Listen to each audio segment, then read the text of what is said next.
Welcome, I'm Bill Wake. We're here working on a program to do some financial planning for us, or at least support us in doing that. And lately we've wanted to add persistence. When we started doing just some preliminary attempts, we ran into right away that our main data structure is built on a protocol with a set of implementations that support it.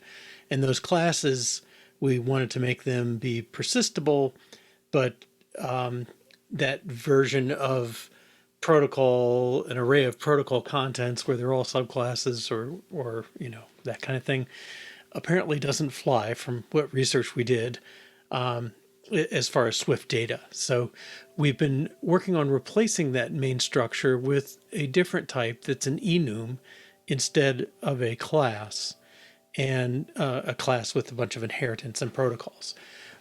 We also, well, that it's looking a little clunky. I think it'll work, but it's clunky.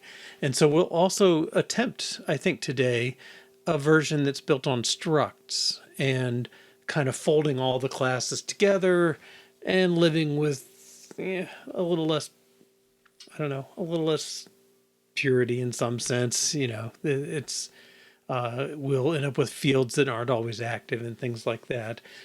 But I think it may help too. We'll see what we like better. All right, so here's this protocol that was our original structure, PlanTree. Hey, Tux, nice to see you too, and Mudshark, I didn't say. All right, so PlanTree was our original tree structure, and basically everybody has an ID and a name, and then children make sense for the composite nodes, but everybody handles scenarios. That's kind of the main thing we get from this tree is turn a tree of possibilities into concrete scenarios. All right, and it's got child classes and so on. That's what we're working on. And instead we're doing this enum. Hey, did you see WWCDC? I've watched about 3 or 4 of them. Yeah, it looks like Xcode will be somewhat improved. I noticed they set it up so the compiler, once it compiles something for a preview, it can reuse that for the run, so you don't spend so much time when you bounce back and forth. Not seeing a lot of, I don't know. I was hoping for some better support in the tables and that kind of thing, and I don't think I'm hearing anything like that. So I don't know. We'll see.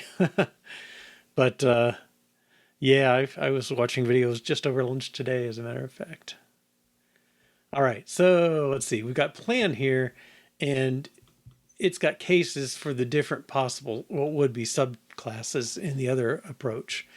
And we implemented stream and we did but we haven't quite pulled over the tests. We pulled some.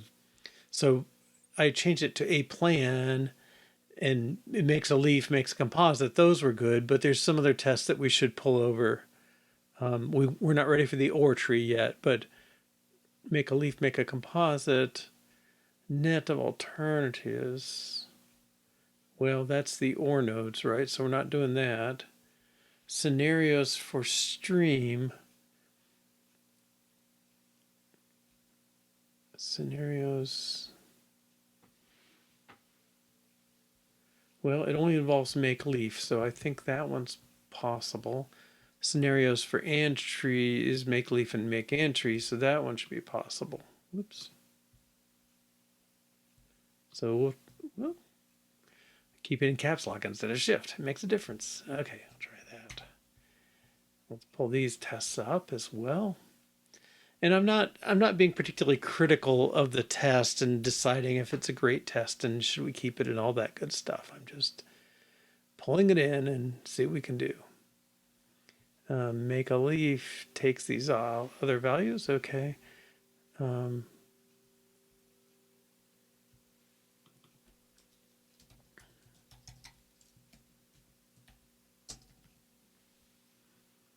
So dot scenarios. I mean, nothing's complaining, so I'll treat that as good.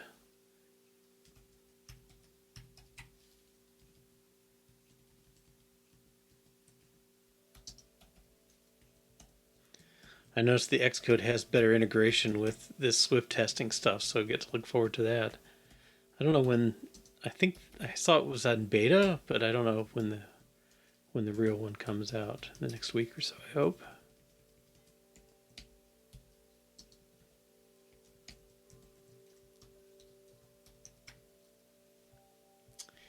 Yeah. So we're using that new testing framework, and it's nice. So instead of expect assert xct assert equal, xct assert greater, xct assert nil, and all that stuff, they've used this expect, and it's a macro, so it can decode and say, oh, your failing value here. Well, I'll make this one fail, and we'll see the message. But it's nice. Boy, this is just dropping in, so that's good. It means our client code isn't changing much. This is changing just to accommodate Swift testing.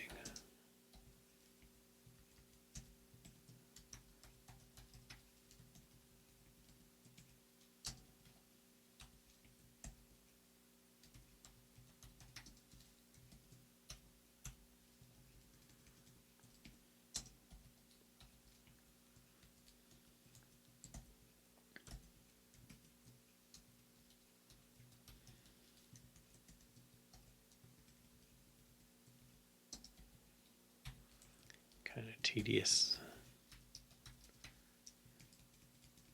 It's almost mechanical what you have to do, not quite. I don't use a lot of the fancy features, so it's not as hard for me as it might be.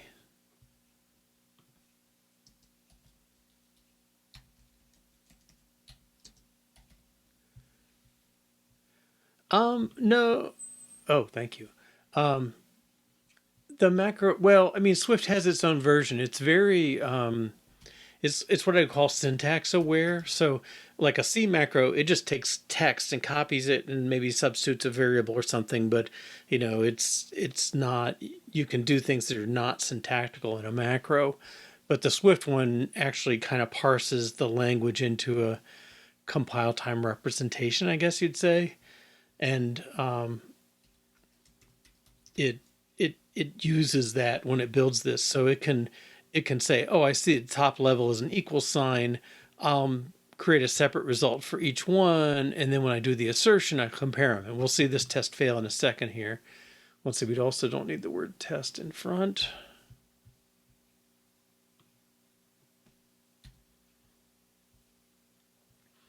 Okay, so we'll run this. Yeah, I mean, I think there are other languages that have that compile time notion. Um, and if you don't, then when you fail the test, you if you just did it like this with xct assert true, it would fail and it would say no, they're not equal, and it wouldn't tell you what they were. But with this approach, it will highlight this line and say no, the left side is 0, the right side is 9990, or whatever that is. Yeah, here we go.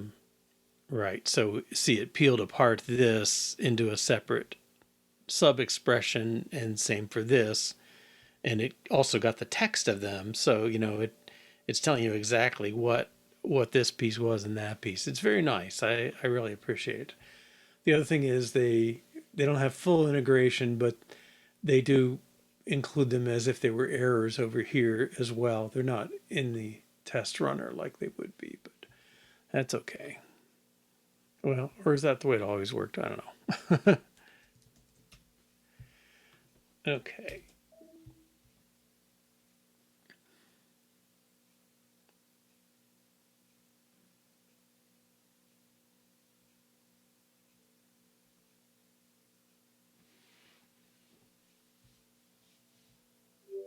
Good. All right. So we have more tests for enum plan.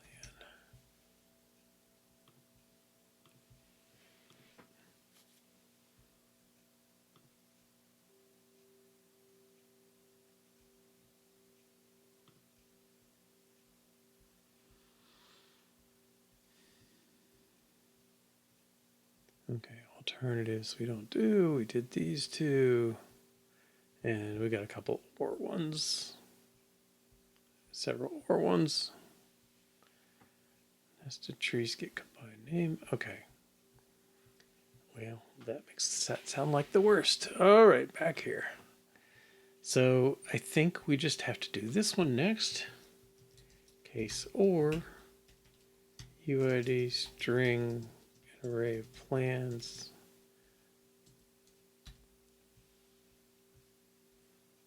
Now I don't know if we'll have to keep the optional there, because if you have empty arrays, well, I don't know.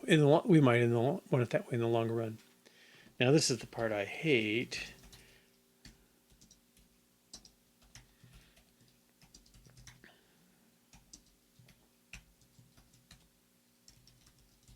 So much little duplication across the alternatives. And I can't put fields on my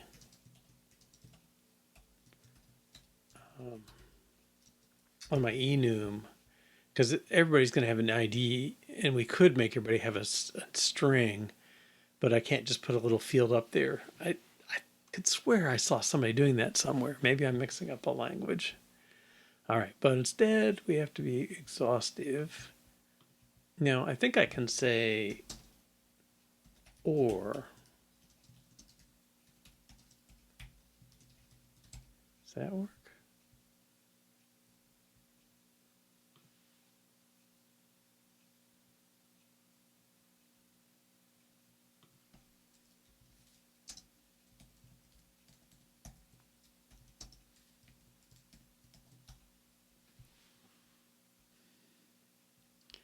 Oh, okay. Well, let's do that here then. Get a little easier out of it.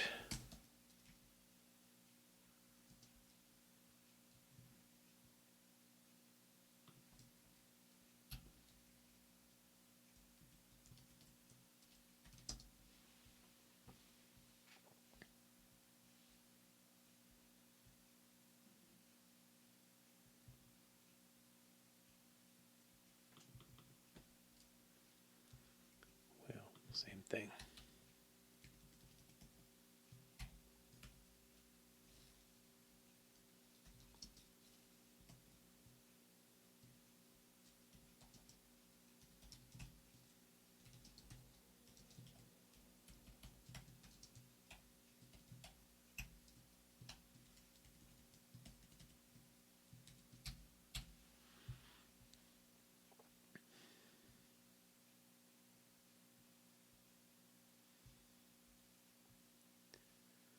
All right, and then append.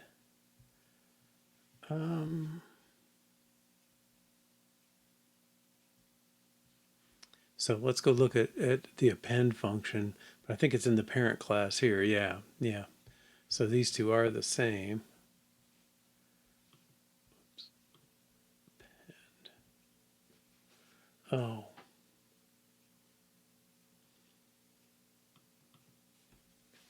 No, we can't really do that thing, can we? Because the results are different.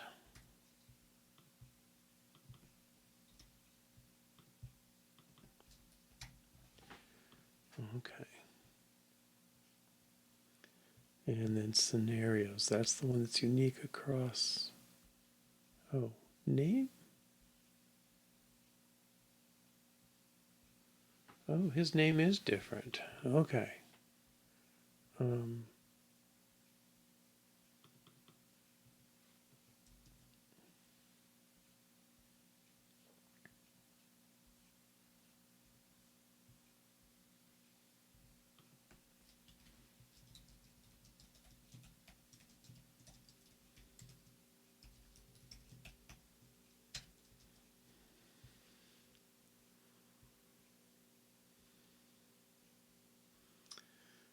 The name is now originals.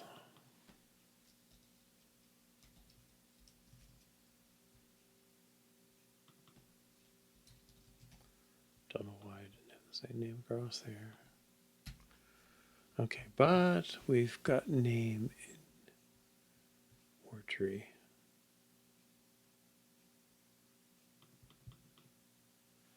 Oh.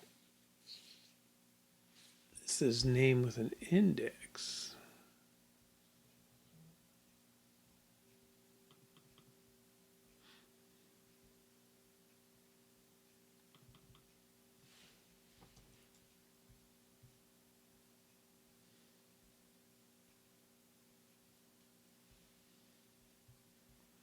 It's a little different. Okay, so this is, let's call it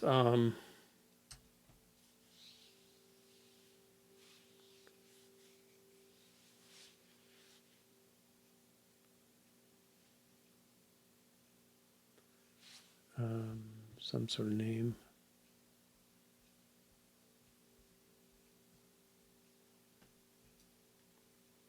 Unique name. Name takes a plan.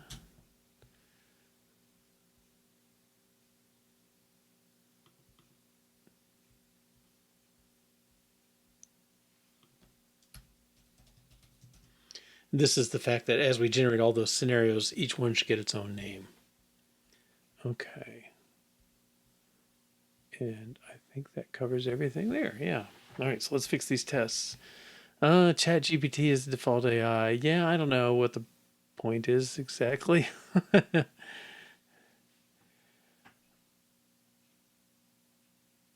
Aside from the intellectual property stuff that I'm not too keen on and the environmental impact of it, and like, ugh. And I know they had some tech stuff that's AI too. Okay, we'll see. I think if what you want to say has already been said, they got you covered. Okay, let's go here. And we'll pick up these remaining, the functions that have alternatives in there. Oh.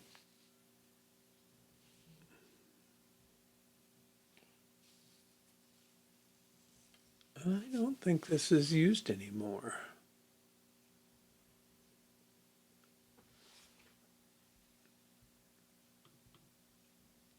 All he's doing is counting the children. No, this test is no longer valid. We used to have, I don't think. No, we don't take the net across this. We generate new scenarios, and he's not looking at anything about the two scenarios. He's already got the two leaves. Counting them is something we already did.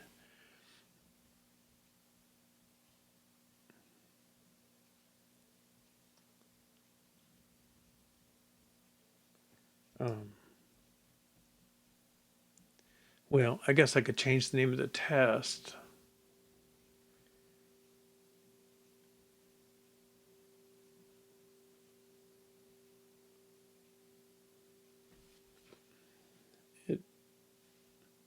No, I don't think it adds anything. Okay, scenarios for stream, scenarios for entry, and now we got all these others. And they were a little tricky.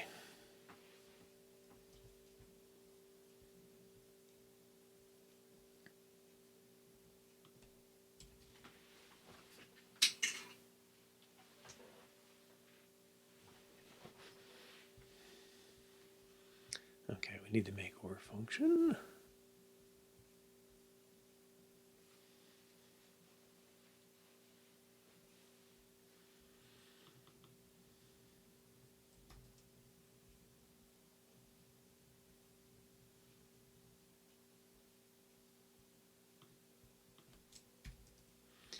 Now this also gets simpler because the OR tree takes that list of children already. Give it a new UID. We got the name and the children. And that implicitly appends them, or already has. This becomes a plan.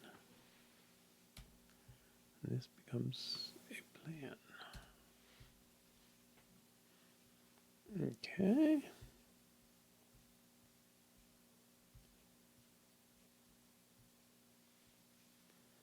So that part's good. Let's just do our expect.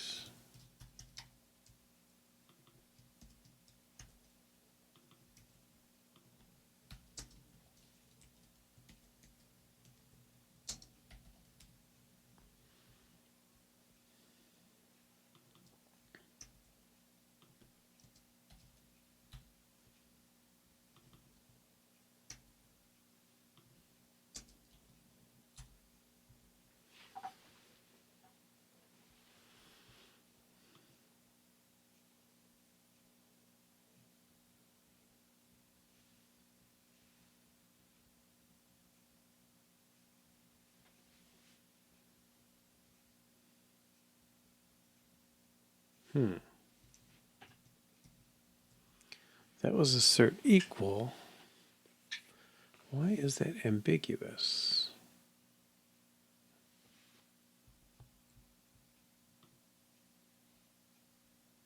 X is a scenario.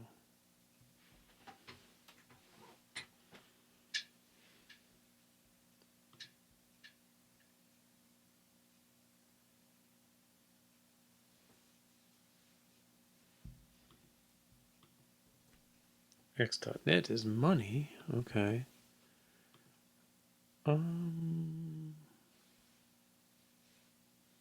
Does it not know this is an array?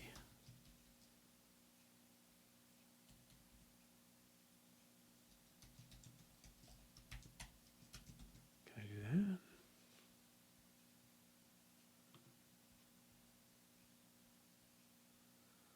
This is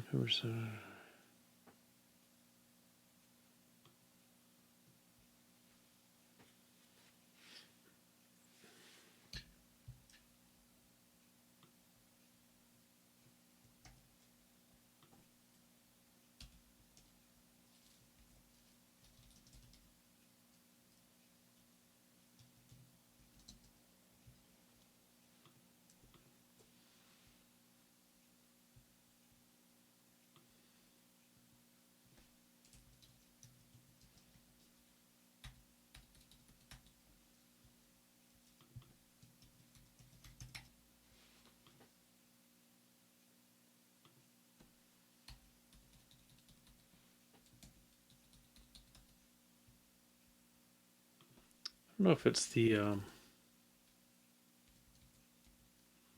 sometimes it'll interpret things as sets depending on the context.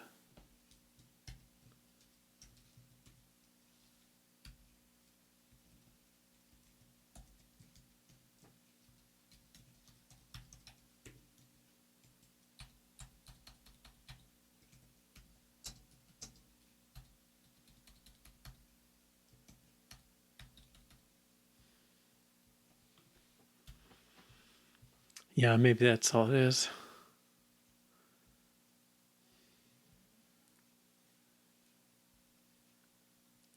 Cannot find make stream.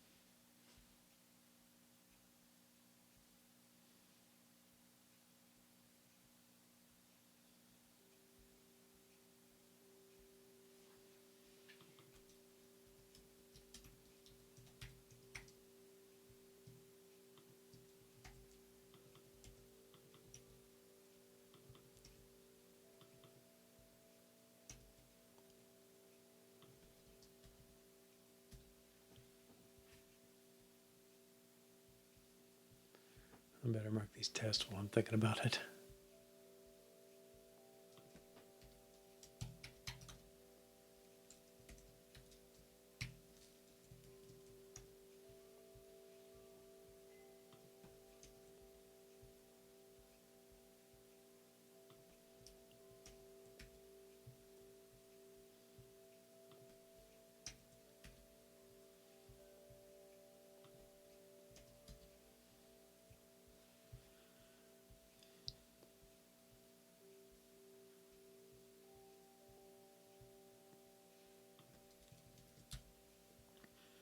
Okay, that looks good. This one's okay.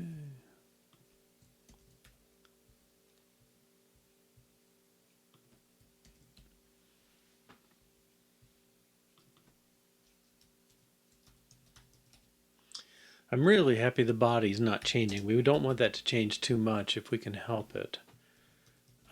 Because now that means all the places that used it probably are okay.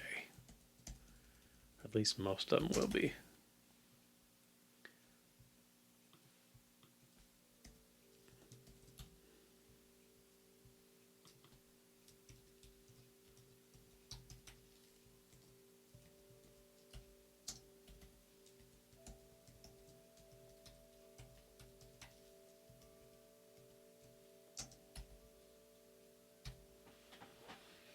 Okay, let's run those tests.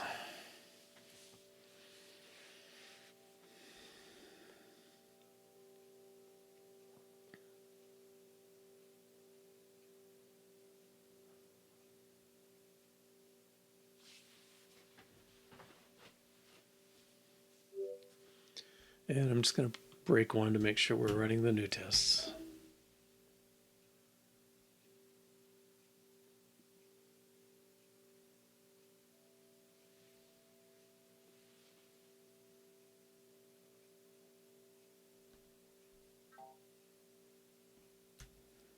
Okay.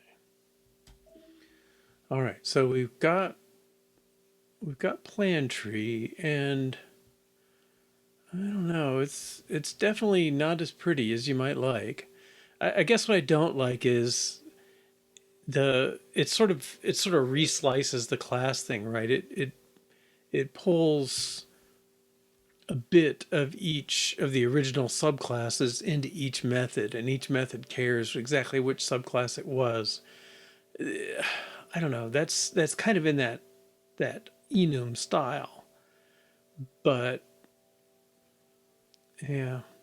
Now, if it the cost of this in a way is if we implement a new one, which we will at some point, we're going to do pools of money, like just a 401k or an inheritance you've got sitting around or something, and that'll be something. It'll be sort of like the stream, but it's a pool, and that means we have to go touch each function instead of having one place where you say, okay, only change the stuff related to the new thing. Now we touch all the existing stuff. So that's kind of the cost of this approach. All right, let's check this in. Finish conversion to plan enum, including tests. Okay. Now, our broader code is not using it yet, but I think we will. Let's take the third design we talked about, which is a struct with optional fields, and see how that looks. So, well, I'm running out of plan words. Okay, so this will be a struct. I'm going to be silly, I guess. Planxty, an Irish dedicate ode song. Okay, and we'll rename it at the end. All right, so this kind of has all these. Whoops.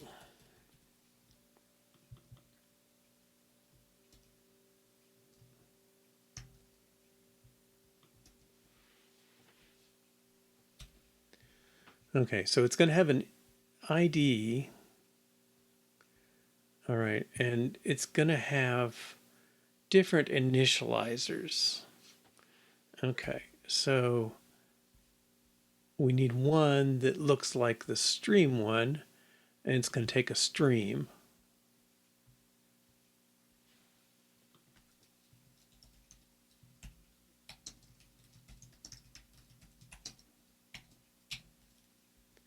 And, well,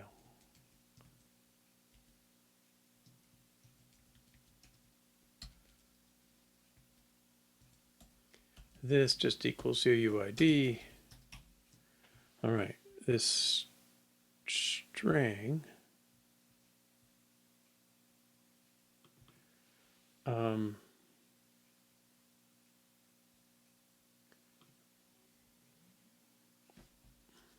let's say private set.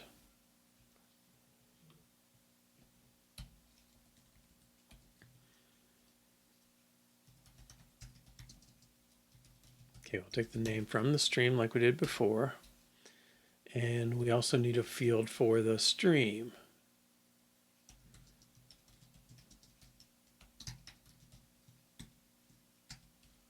All right, so this, we'll store that.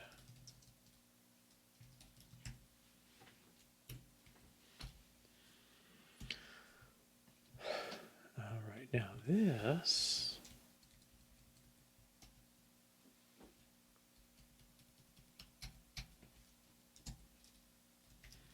I'll also make it private set. Okay. And then there's a function append. Yeah, this is where it's going to get we won't escape. All right. So append. Well, append is going to look, well, I guess the thing we're not escaping is we still need to know what type this thing is. So there's still going to be an enum. Plan type. Oh, I've already got one. Plan. Well, again, I'll rename this. Type. And the cases are stream and an or again. Okay. And this thing needs to say self.type equals dot stream. And let's put type up here.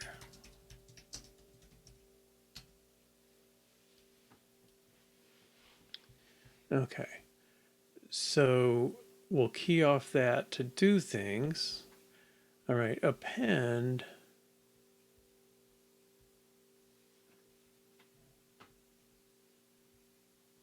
Well, that's going to come from this.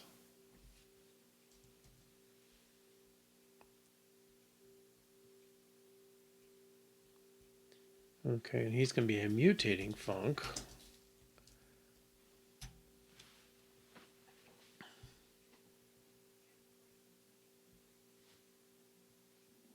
We need a name.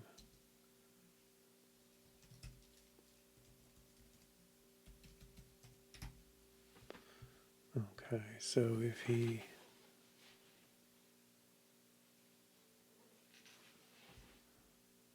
I guess that's going to be children.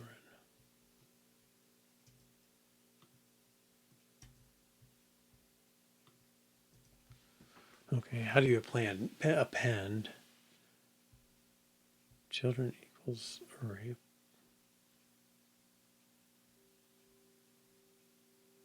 Why is that?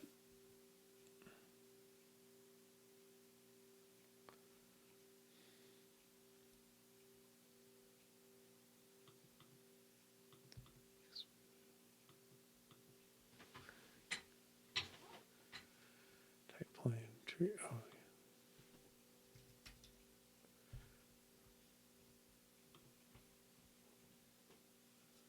Okay.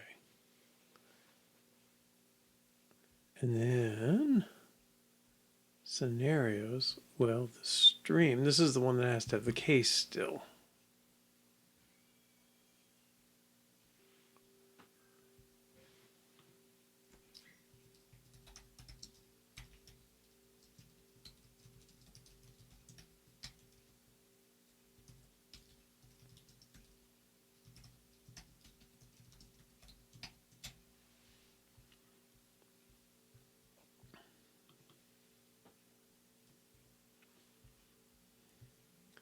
And I think we'll change the words here.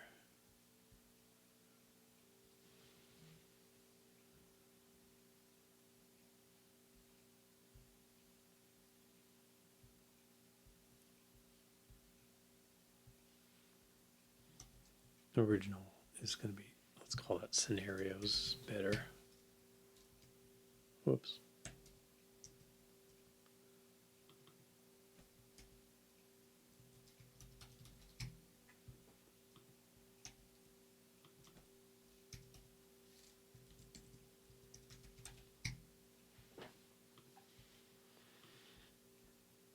And it's going to be like this. This is basically the same. If I put original back, well, let's do that.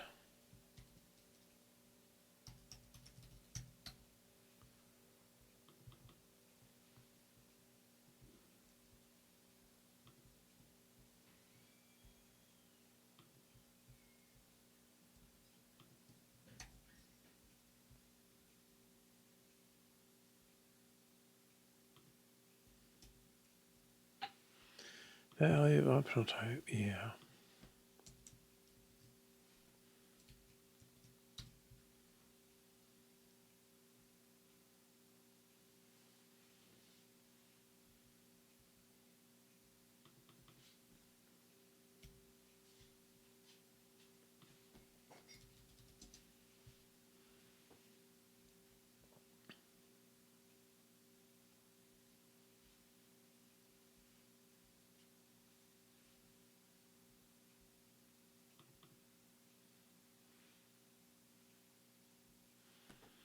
Well, I'm going to flip this around.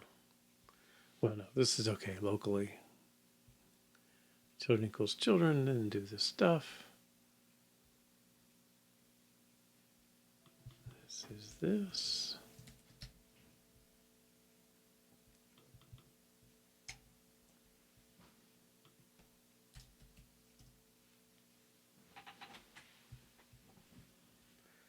Cannot find unique name in scope. Oh, yeah.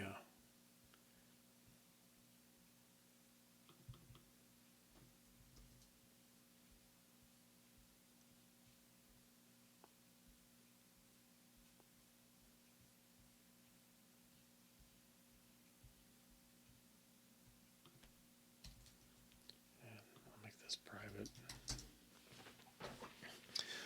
Okay, well, that assembled a lot quicker. I guess, I don't know, can I?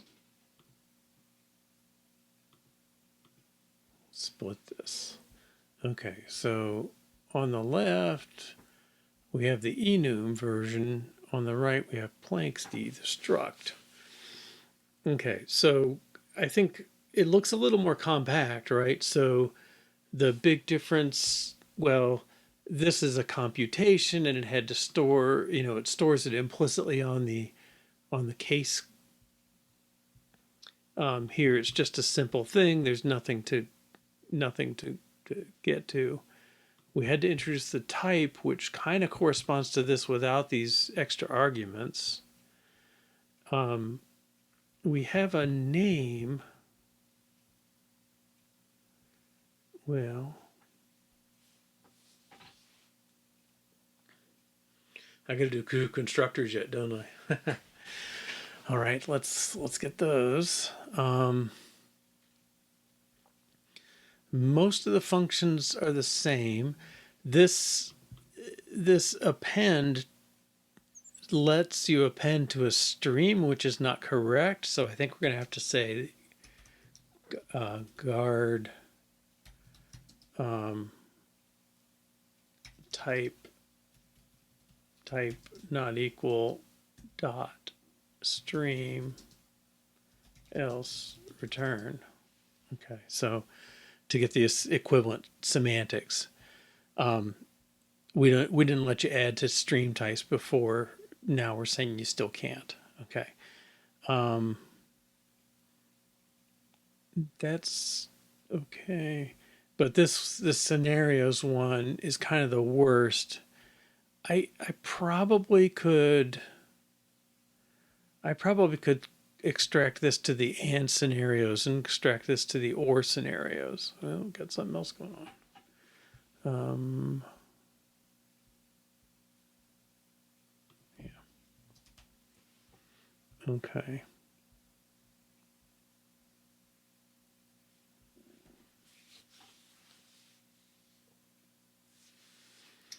Well, I don't know. Do you feel strongly one way or the other?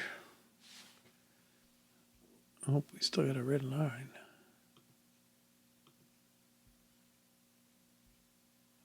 Maybe not. Okay. I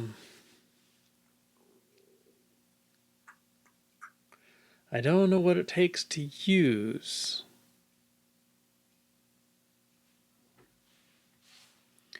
Well, I guess possibilities is going to pay the most because it's the one that really calls these things. Well, that doesn't care.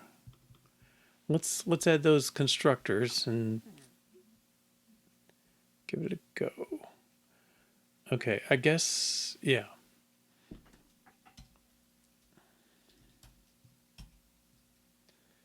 He has a name. Well, I don't know how I did it before.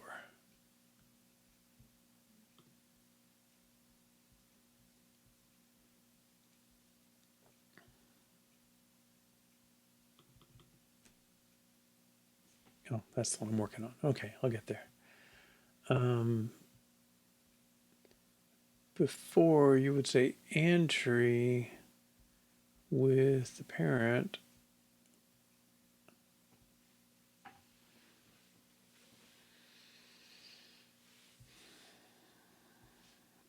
I guess you'd have the name.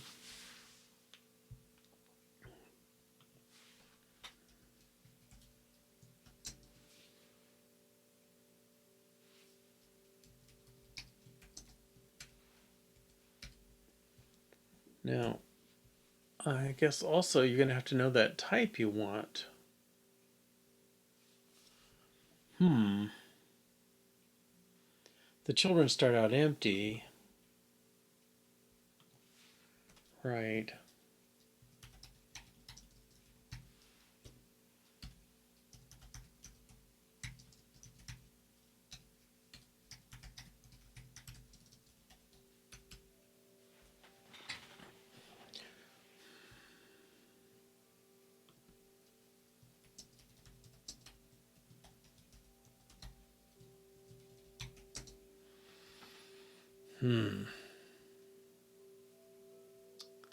Yeah, I think it looks okay. I I hope it's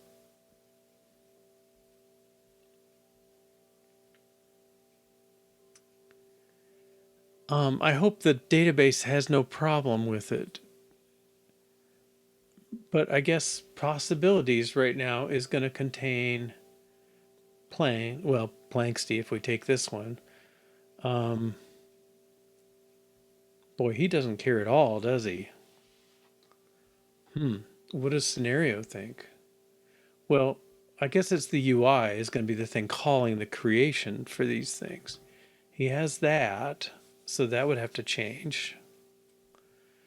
All right.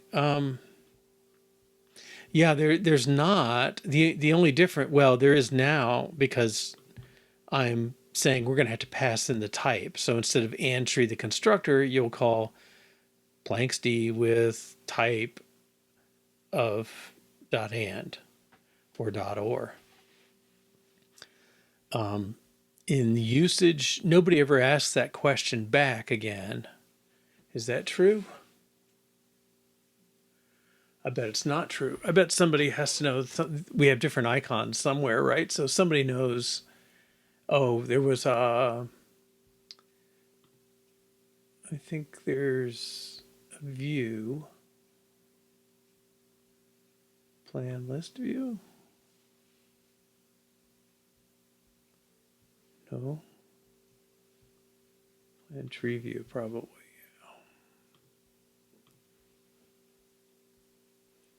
Is this the one? Yeah. So plan tree view does this is he figures out exactly which kind of tree or thing it is. We could add them.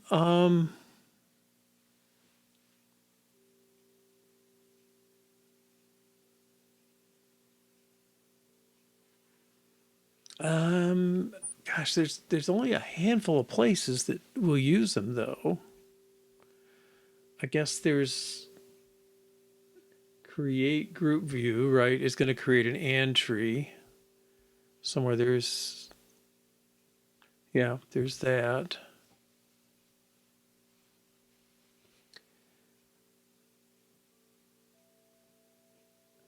Yeah.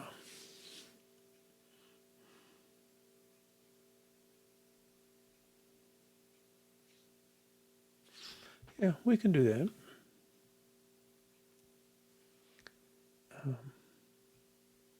I think. All right, I guess I'll put them here. I never quite know where to put these. Make stream.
Sure.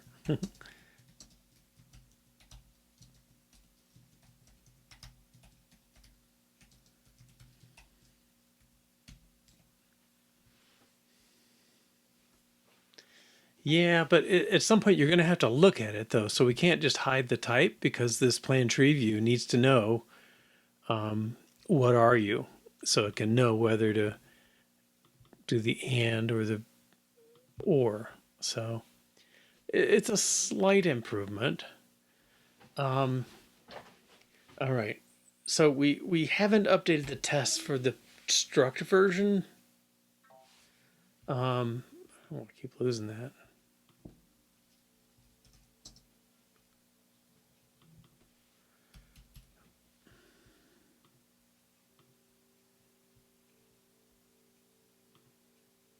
Right. I don't need to say the same name twice.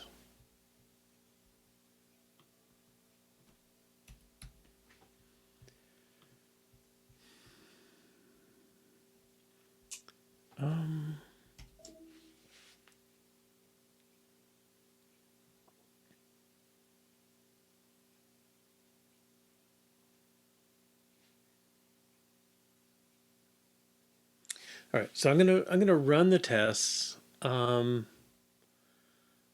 don't know about.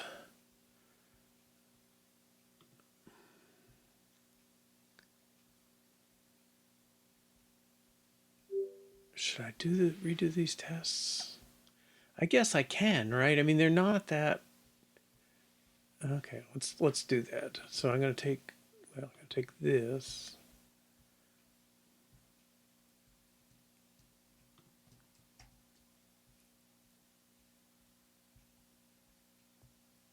I guess I can paste them at the top. This is a Planxty. Make stream is. He's okay. Make leaf is return Planxty stream.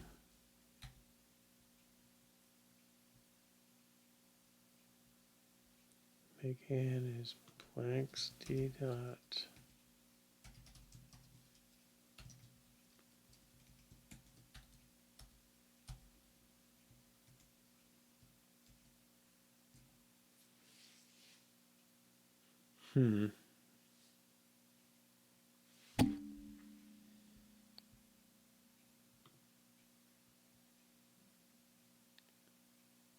Stream. Canonical type of.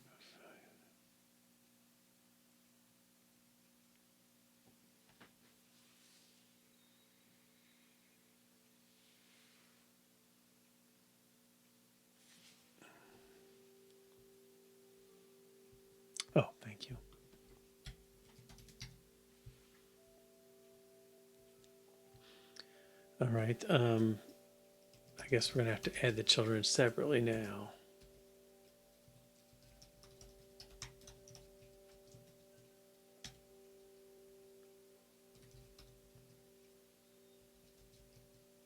Hmm.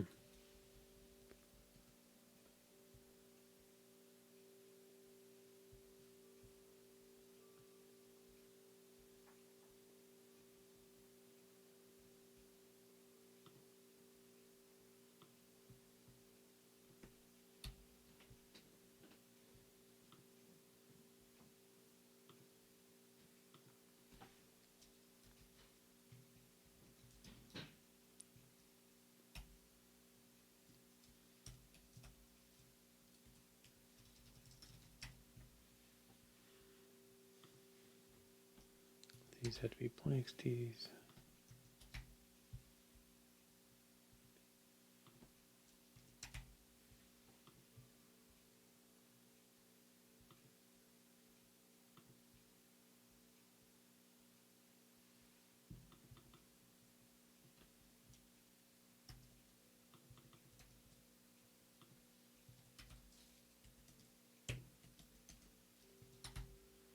I mean, if I do this right, everything should basically just work.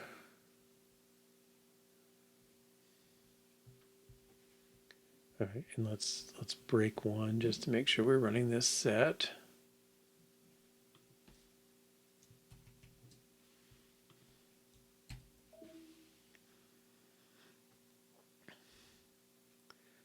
A lot faster to create them this way. And this is where the var and lets, like so much of Java, you were writing, stream equals make stream of this stream. And this, we can be very simple. And we've changed the types and we're not dependent on it. Okay, that's the only one. Good.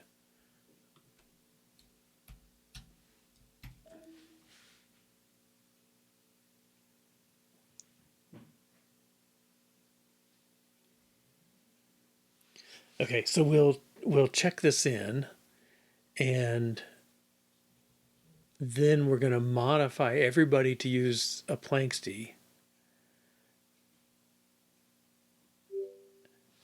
And then go back to the database stuff and see if it doesn't blow up with that.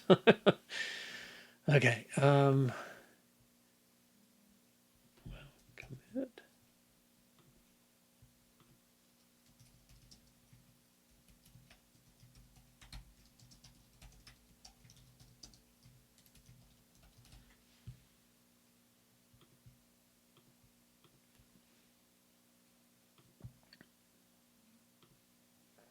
Oh, Xcode, come on. Almost hurts my eyes when that happens. Oh, and I should take a look at our to-do.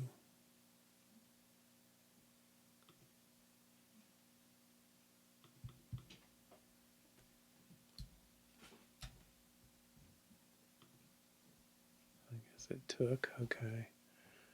All right, to do, convert tree to plan and node and or node. Okay. And this is all persistence.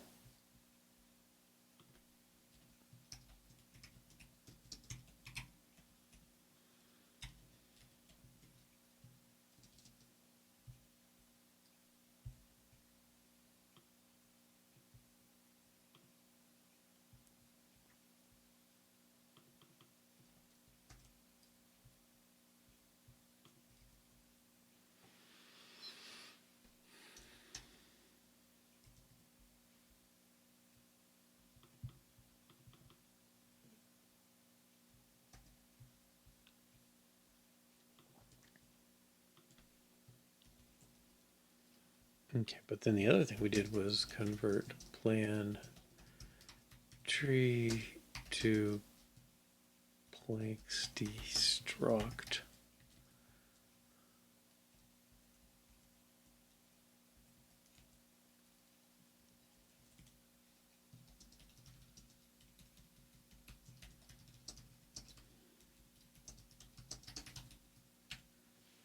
Okay. Now, I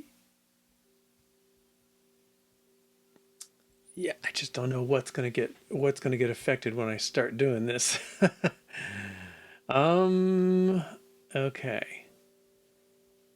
So anybody who says PlanTree should say Planxty if we're gonna try that one first. I think we'll try it, and if it seems good, we'll keep it. I'm not gonna worry about the enum in that case. Okay, so this should be Planxty.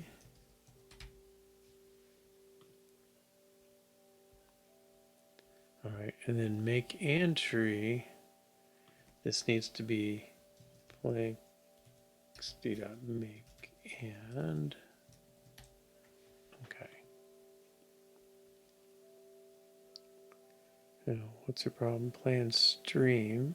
All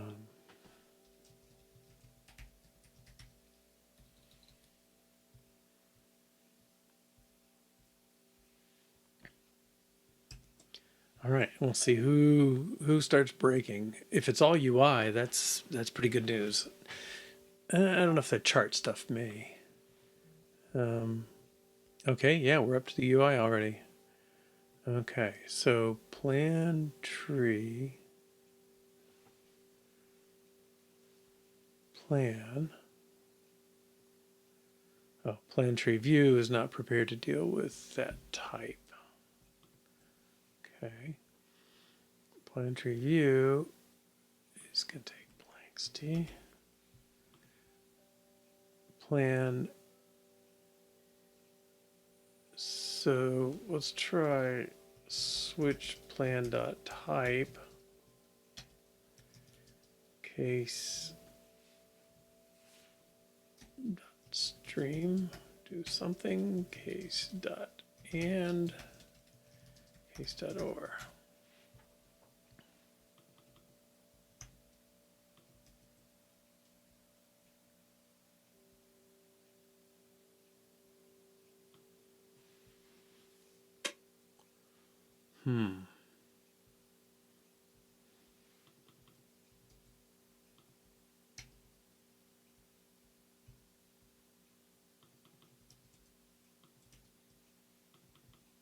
Okay, we're going to say that goes away.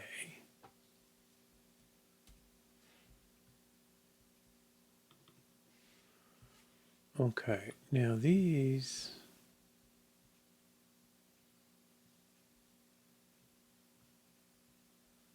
Well, let's take plan leaf view first. He's a plan.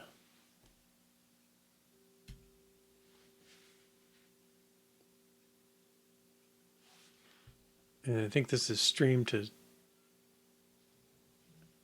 cannot convert value of type UID stream. Planxty. Just optional. Okay. And this, I mean, this is where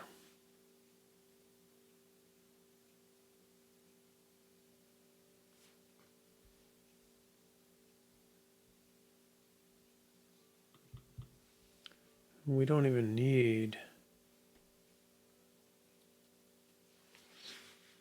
Well, for this one, we don't even need the plan. We're just going to show the stream. But I guess.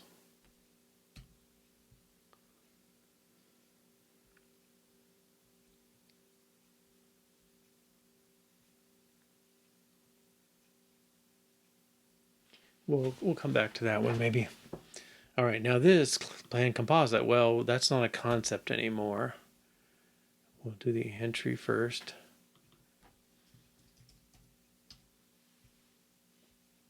He should complain. Yeah, he doesn't. Okay, and then the or tree. I guess I can see why each one wants to say it takes the plan.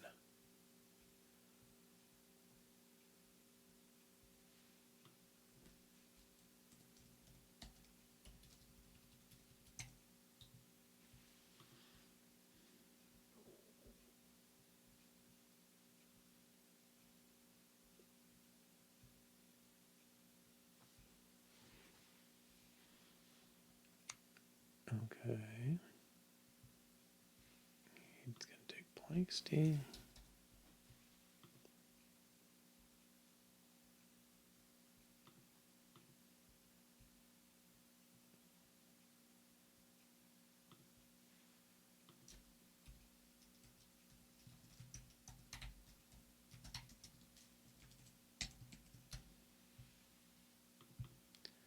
Plant stream. This is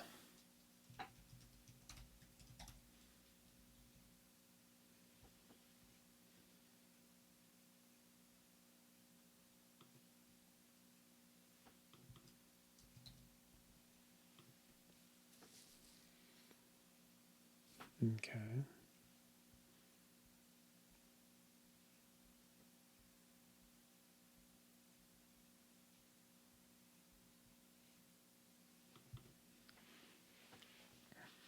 All right, so this plan, add plan view, I don't know where that one is. Plan tree view.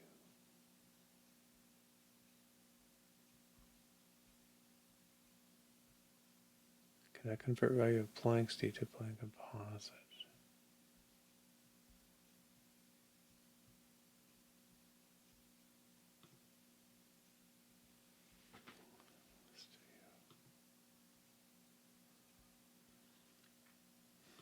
Okay, let's go to add plan view. He's going to take, is this bindable right?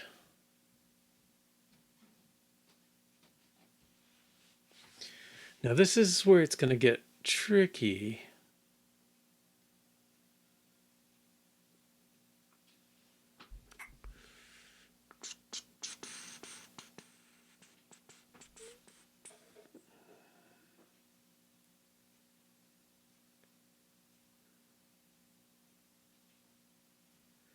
Because we've changed from a class to a struct. So classes have bindable, structs have binding.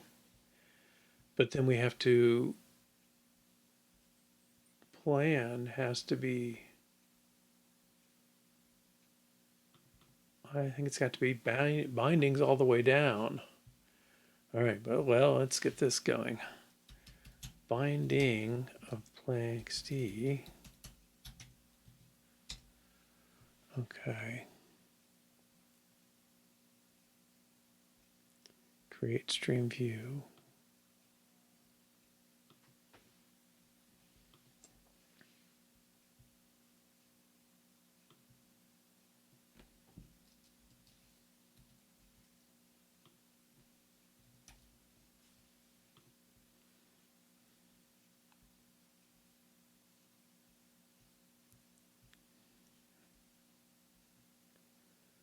Plan stream.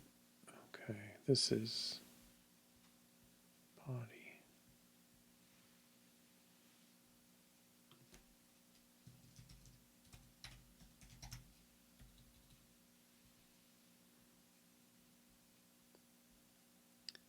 Okay, well, he's okay.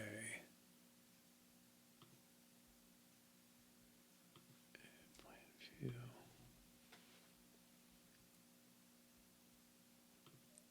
Insert dollar, good.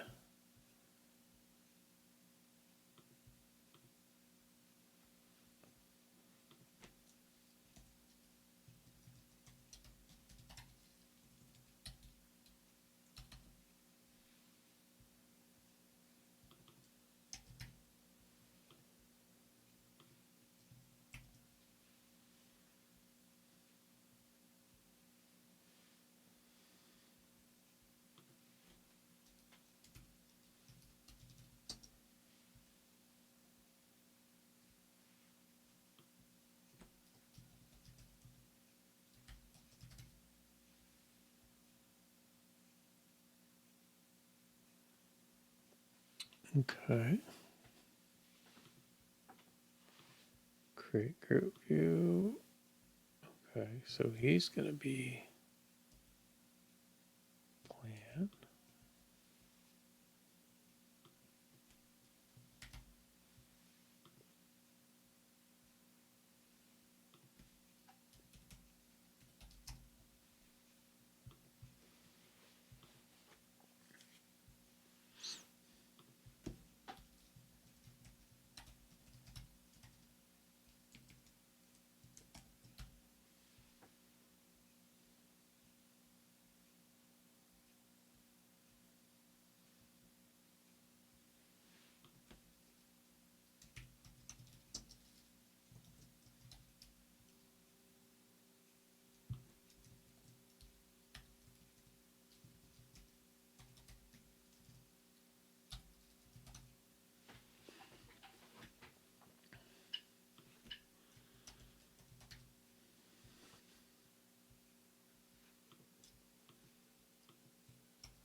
Okay, one more down.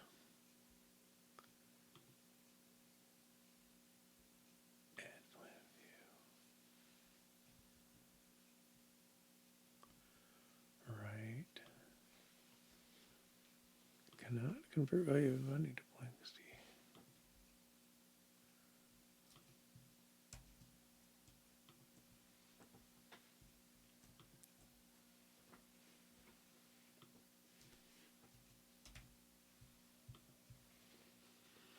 Yeah, I wonder if we should have added those functions to the original as well. But I don't know, there would still be stuff to do.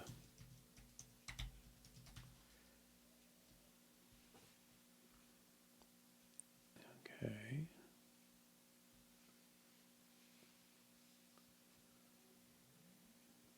And he gets to modify plan because it's a binding. Okay. So that one I think's okay. That one seems okay. PlanTree view. This is the one that's going to need help. Okay. All right. So plan is going to have to be binding.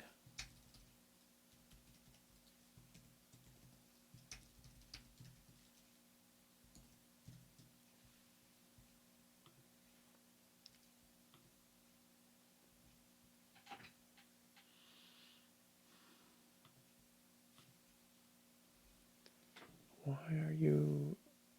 Oh, no. Oh, I think I just need to say binding up front. Arguments needed to the other way. Okay, but he should be $plan, $plan, $plan, because we're going to be able to modify it.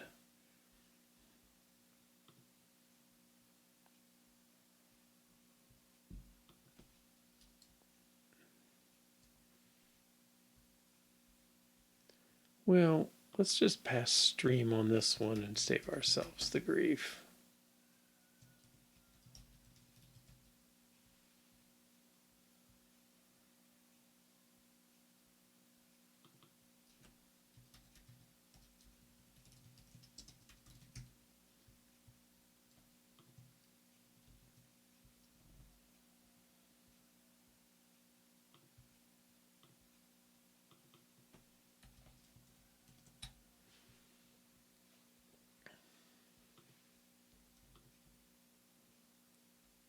Stream view takes a stream. Good.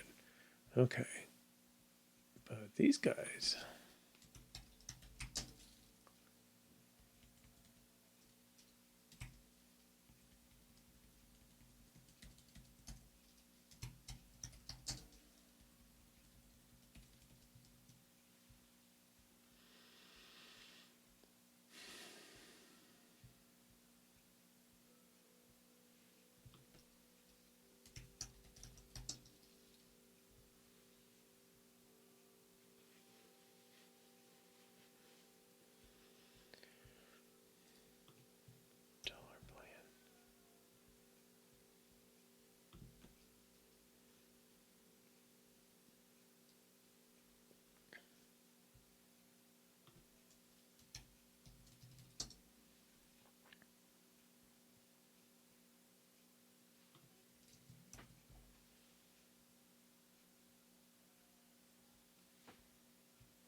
$plan.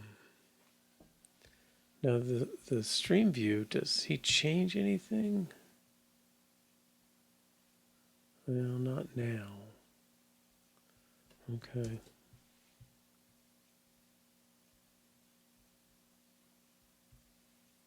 So I think that's just plan.stream.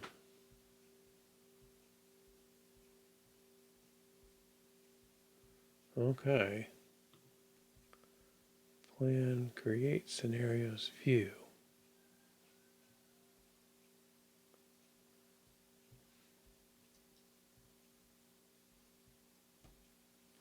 Where's plan coming from?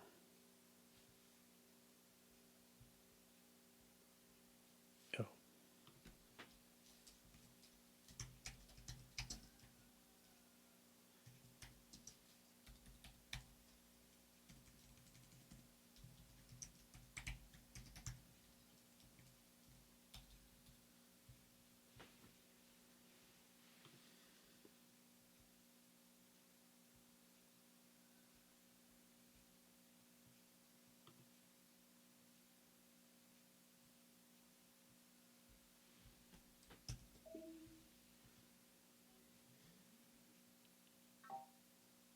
Why are you unhappy? Oh, state.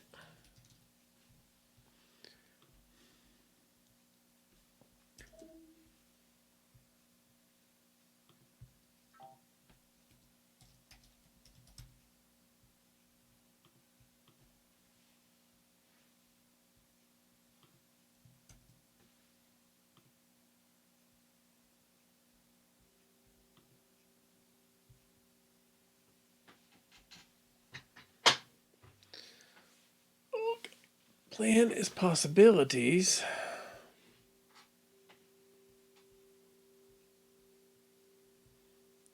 And there's a tree.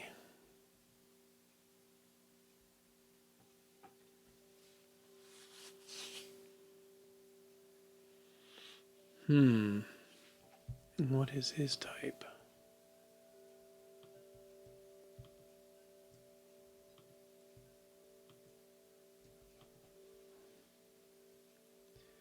Plan.sections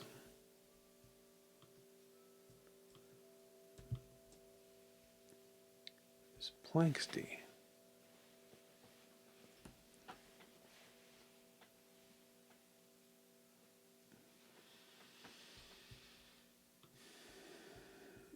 But we need bindings.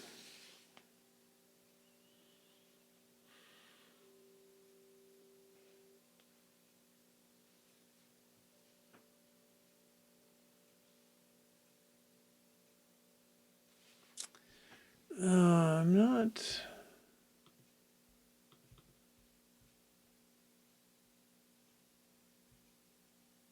Section header plan of PlanTree. PlanTree.children.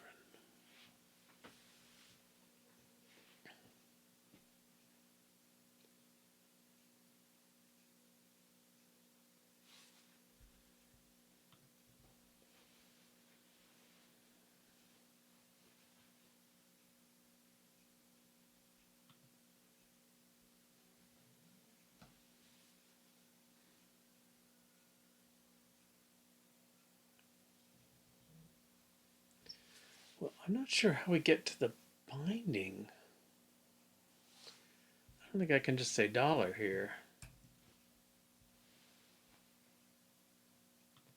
It helps later, but yeah, PlanTree.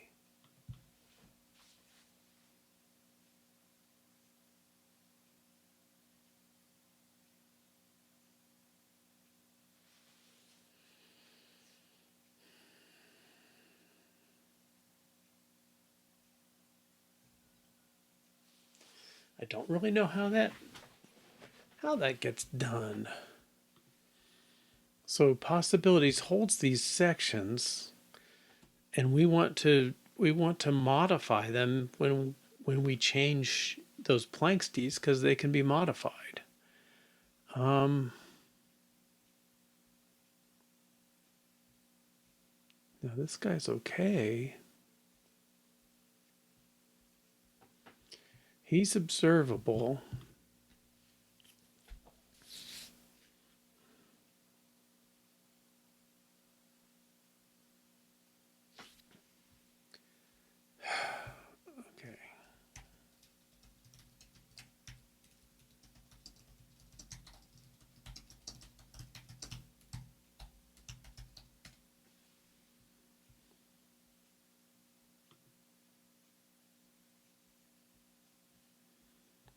Okay. I think we've looked at this kind of thing before. Okay, so we got to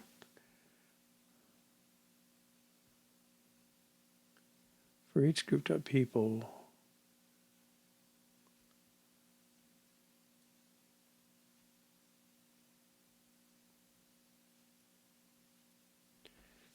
Pass a binding to person view, so remove the binding.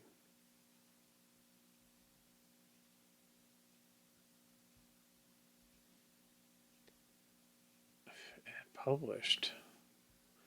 Well, it's going backwards a little.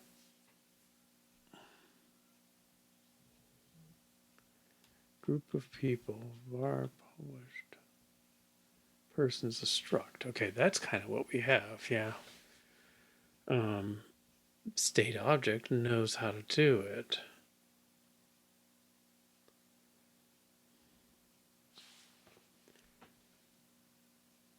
Person view takes a binding to person. Group list view. Oh, grouped up people. Yeah, that's. Oh, in there. Okay, let's try that. In my for loop. Wherever that is.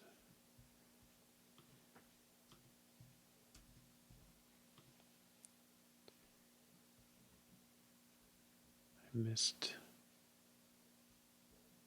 person view $person. Cannot convert Planxty.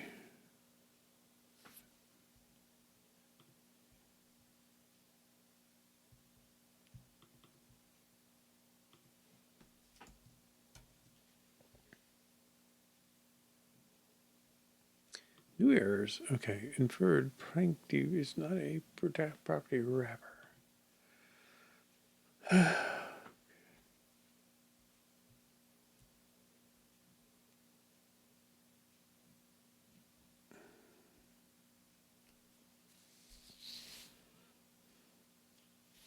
So the view should take the binding to the person. I think that we have. This $group dot people bindable plan.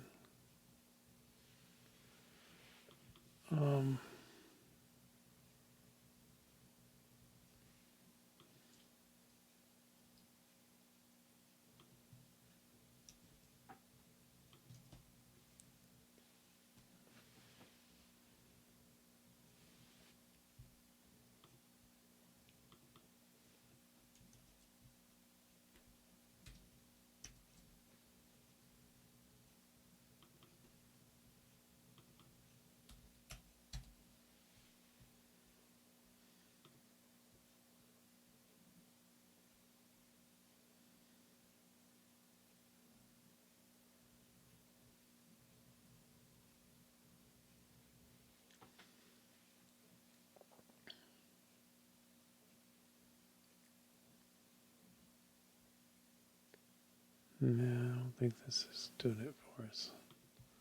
Let's try this one.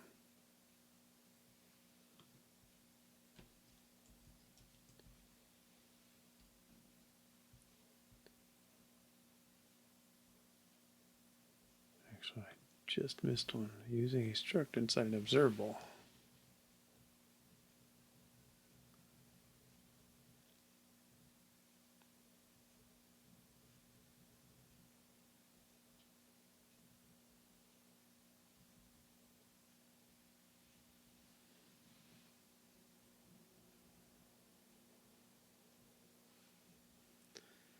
Yeah, I don't think it's really what we're after. Okay.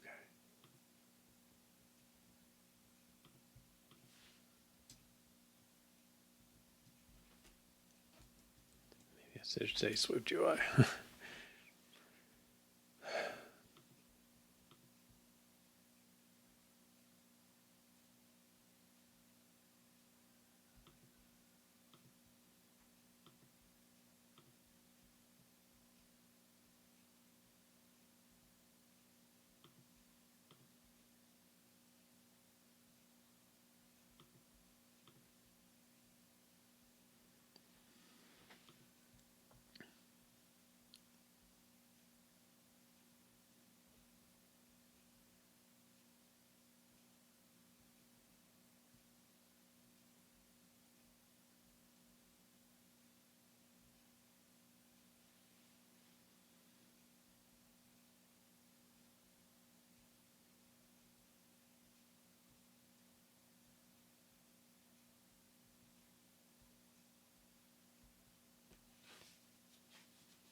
I mean, it looked like a good article, but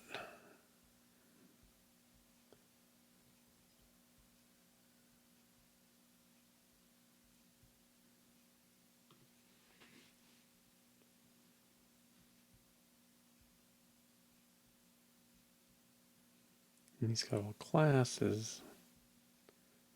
Balls a class.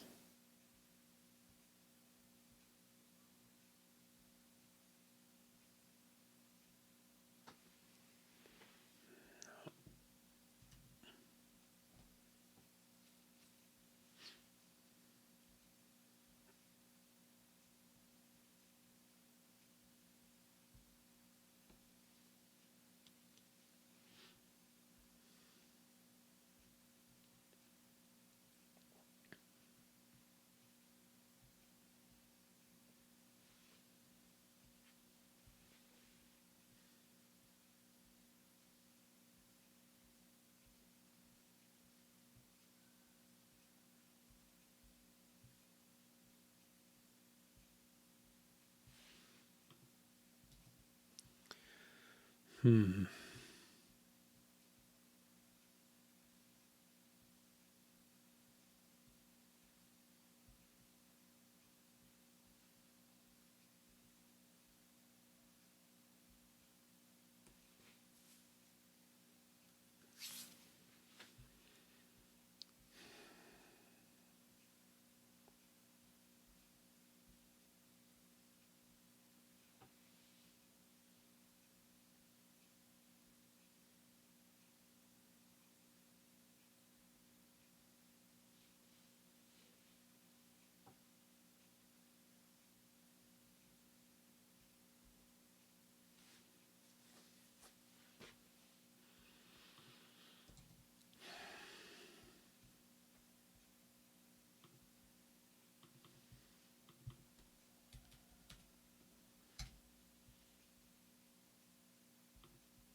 Huh. WWDC. It's not much of an answer, but um. All right, this guy's usually pretty good.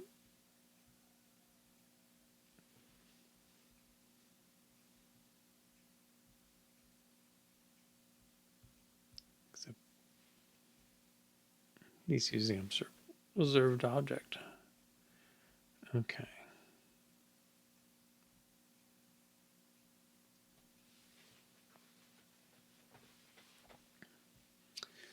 Okay, here's library, books, library.books.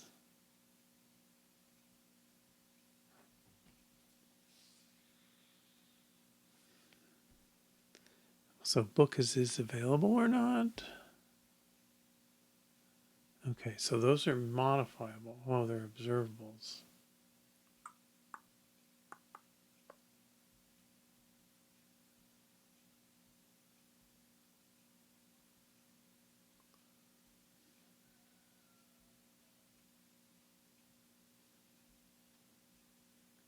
Well, let's see what he's doing. I guess if they're observable, he can just pass them as bindable and not worry about it.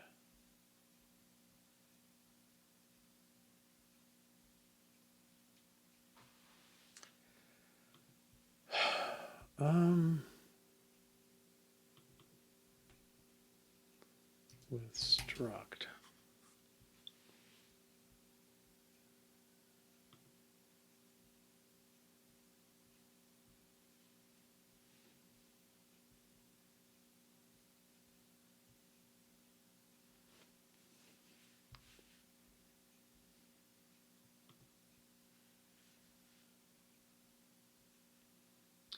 Okay, there's a list or a struct. Is he going to put this in a list? All resorts equals that.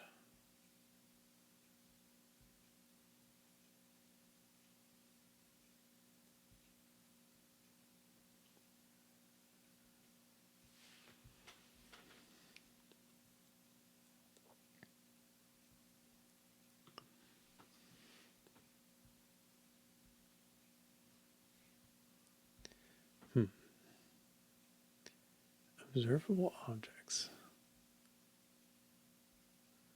Okay, he's got a player, he's got a high score view. That doesn't really help us with the other. Okay.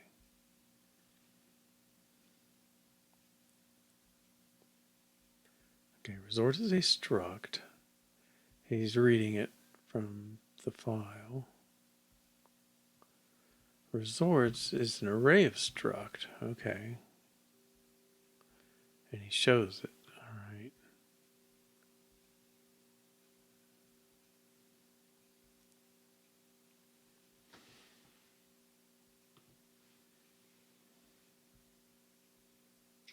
Not sure this is going to do it. Well, there's one resort.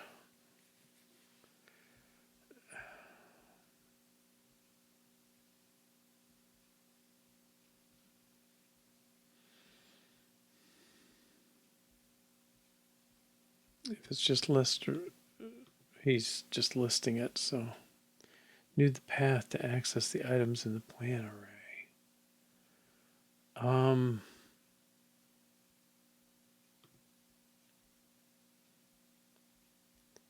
Need to use path. Well, I don't know. I mean,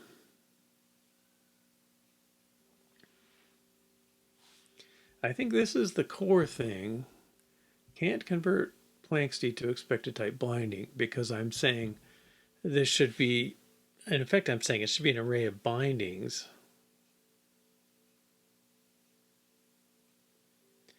I don't know if that means I've configured.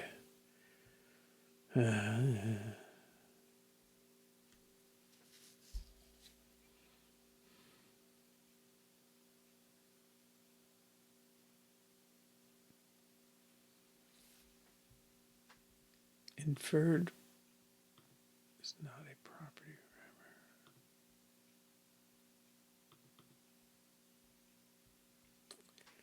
I mean, I don't think I can say binding in the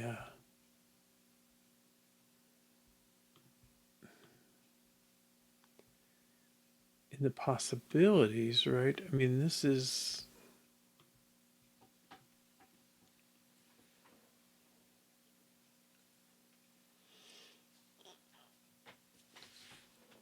all right. Well, let's take a break, 3 or 4 minutes, and we'll come back and stare at this some more. All right, see you in a few. All right, welcome back. Okay, so I don't think I should have to make that into any kind of binding. This tree though is, let's see, where is plan list?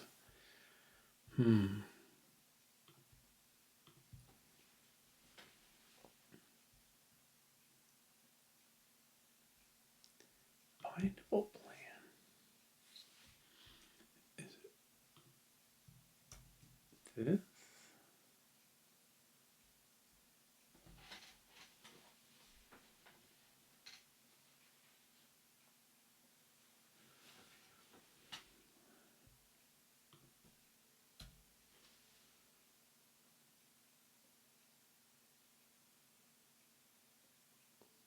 Planxty to binding.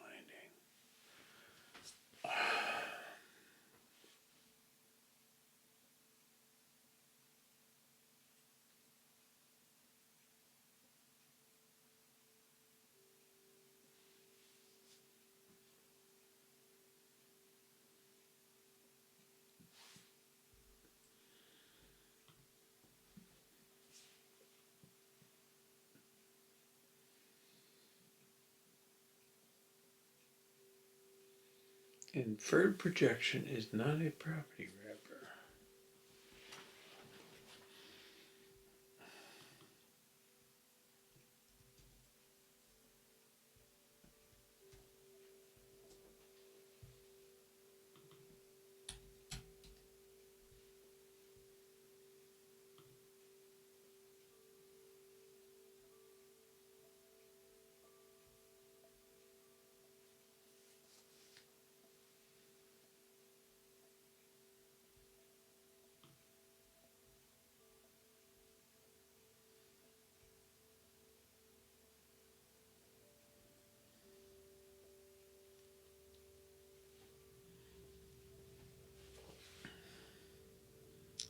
Inferred projection type Planxty. Okay, so outline group.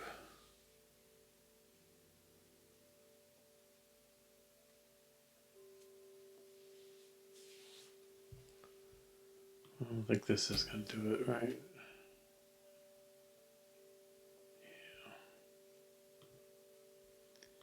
PlanTree view, is that editable?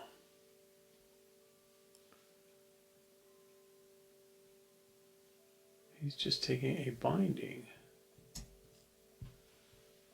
No, if I just put tree, I think he's going to say that's not binding.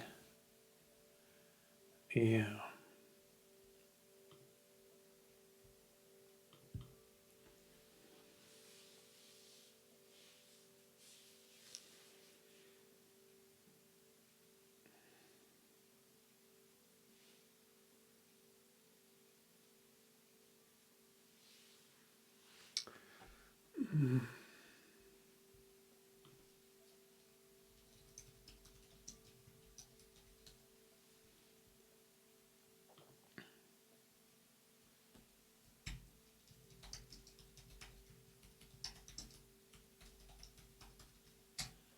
Now they were editable before, so I'm not sure.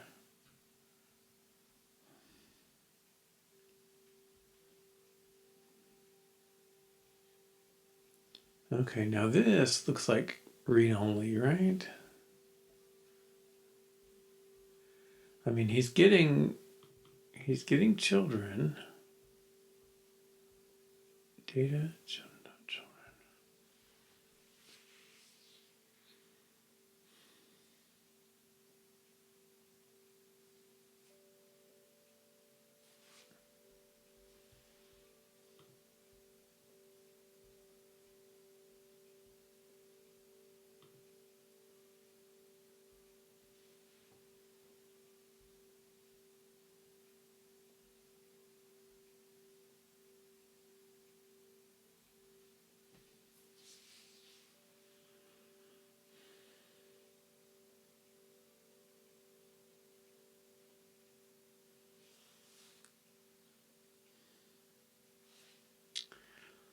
I think the problem is \children, right, is going to only generate access to child objects, but not necessarily have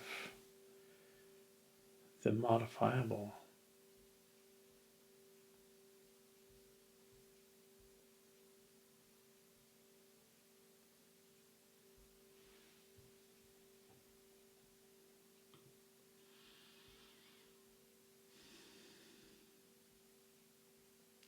Displaying, everybody says displaying, view, show.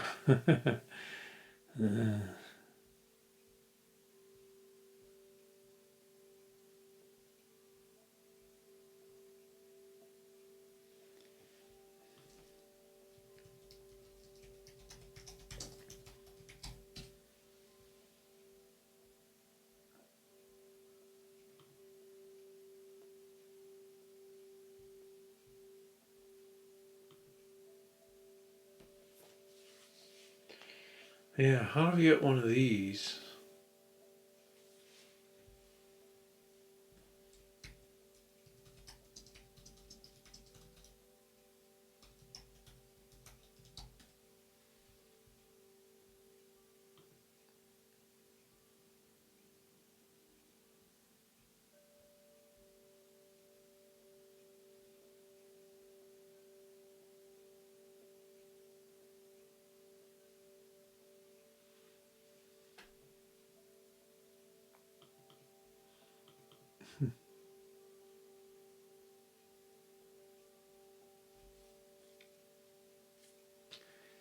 Casting it and trusting it? I don't see how that's going to work.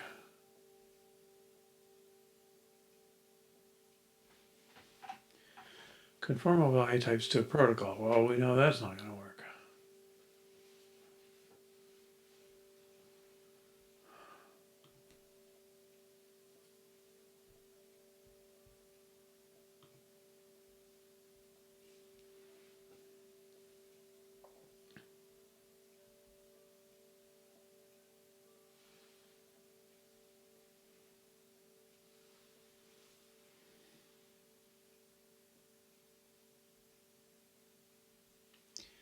Let me try a little reading on it.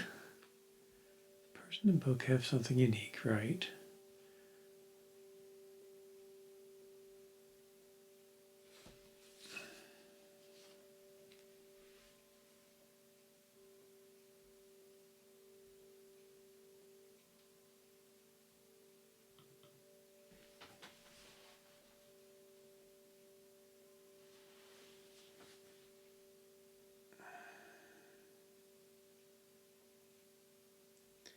Every conforming path will be asked to provide a key path that points to whatever property identifies it uniquely.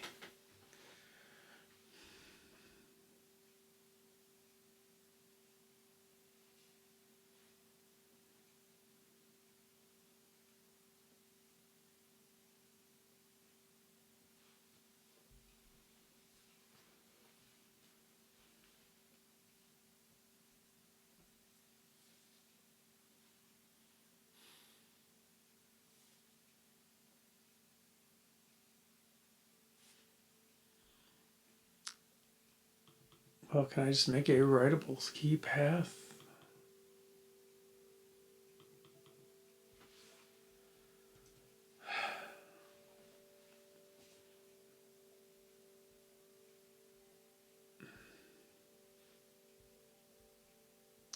Let's try and put this in our tree.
Is that gonna work?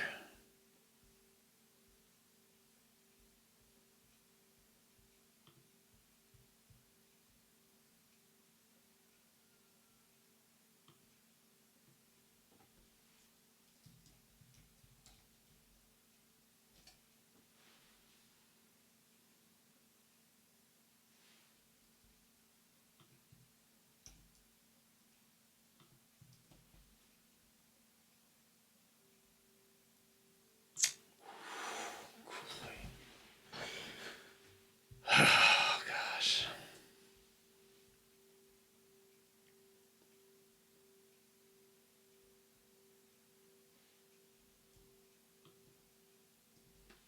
Come on.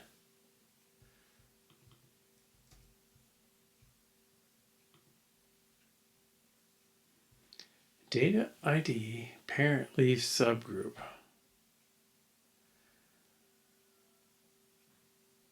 Data, the type of a collection containing the children of an element in tree-shaped data. PlanTree.children. Okay, that's an array of plans. ID. Parent.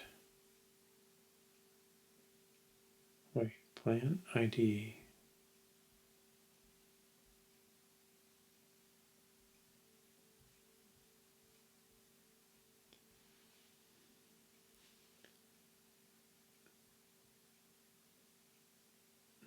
The array.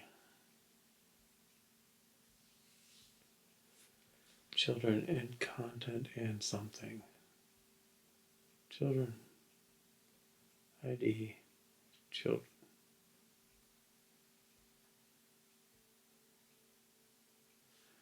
I think that's what we're doing. Children. ID children. Keep binding to a collection, yes. The key path to the data elements identifier. I guess that's on the PlanTree.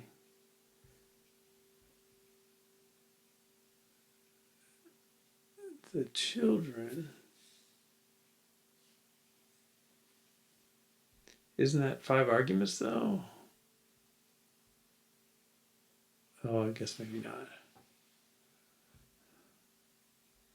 But exactly. I think he wants. Let's see what that was before. Backslash children.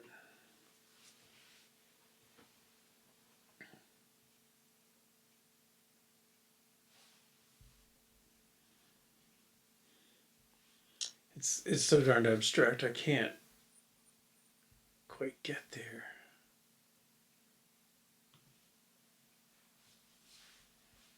Well, that's writable key path.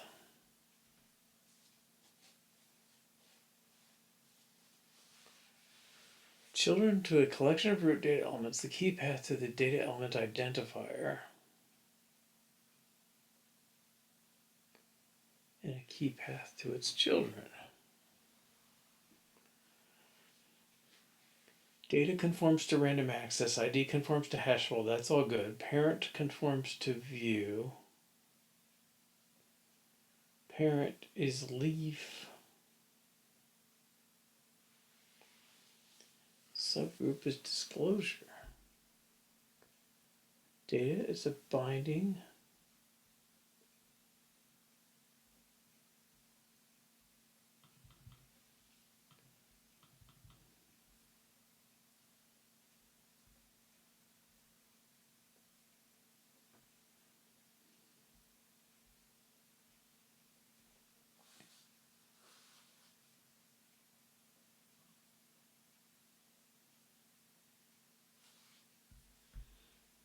Is that what's creating the problem?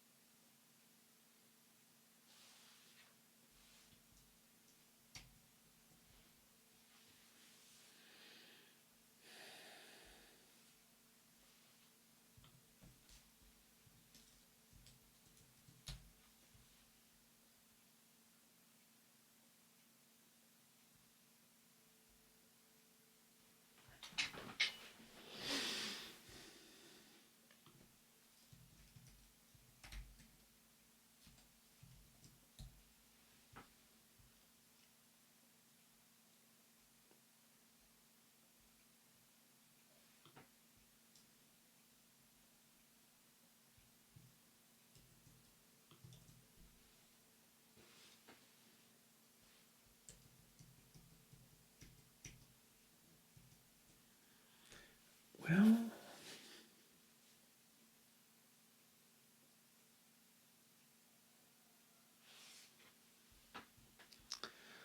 I don't know. I mean, this says it's a writable key path already, so it seems like I should be able to use it to get a binding to something. Well, let's see if there's any.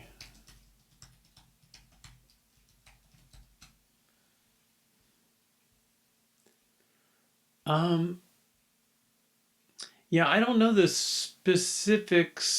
Like when you say backslash dot, I don't know if it uses the context to decide which one. Reference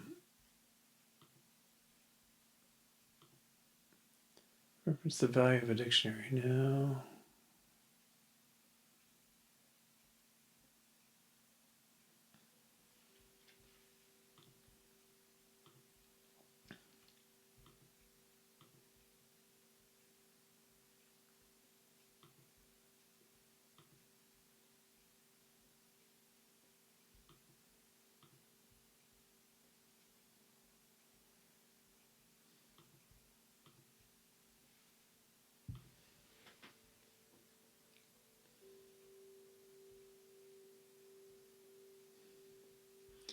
Key path supporting reading to and writing from and writing to.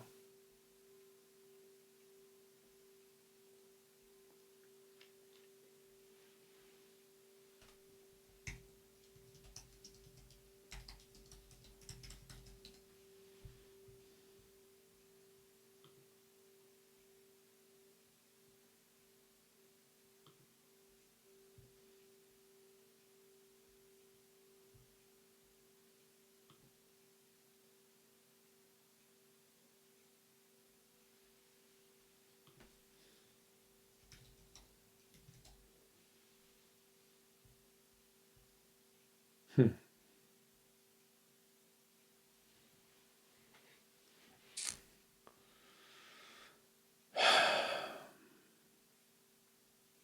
How does this not make?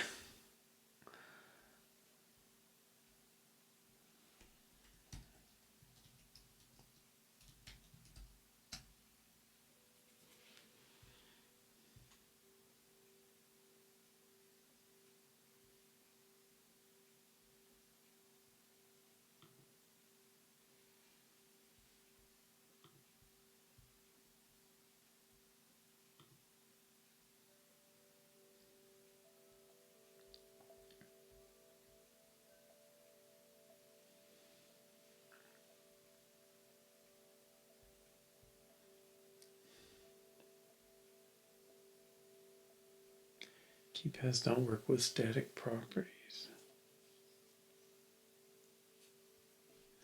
Okay, what's weird to me, like this is already passed as an argument to a writable key path, so it must be accepting it as a writable key path. What's this one?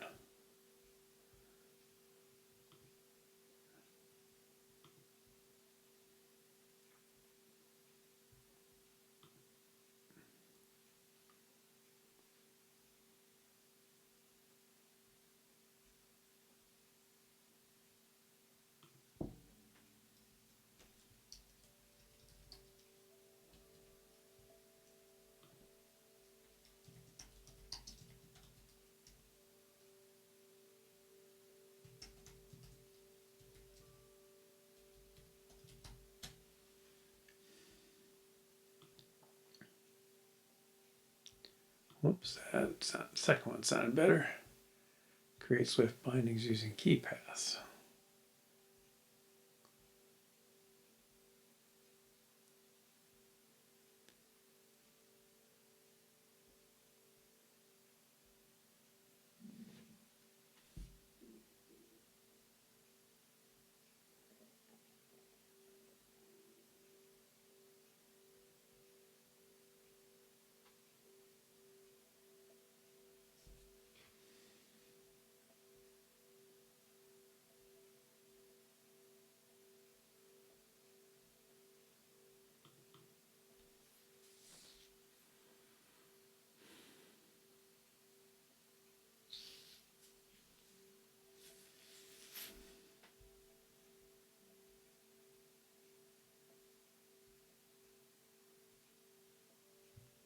What's the type of tree here?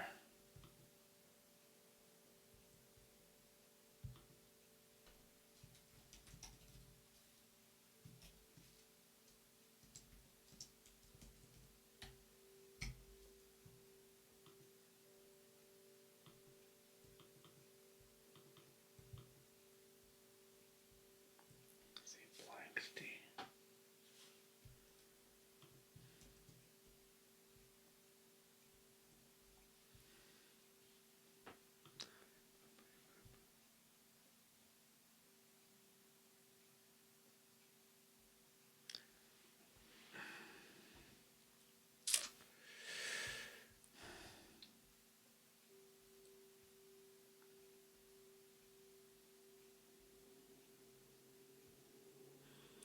I mean, yeah, we can create a binding, but we can't create it as the argument.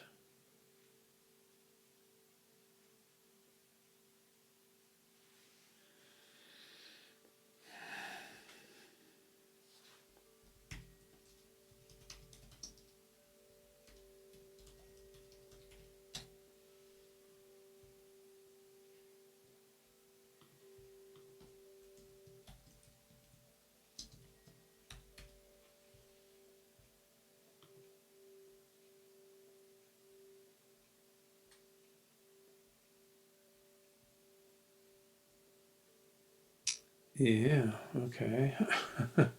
That's not a good sign. Creating expandable list, okay.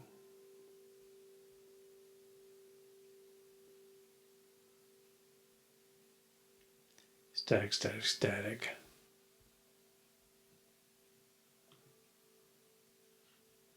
Oh, I'm signed in but don't have access. Okay. Ugh. Um,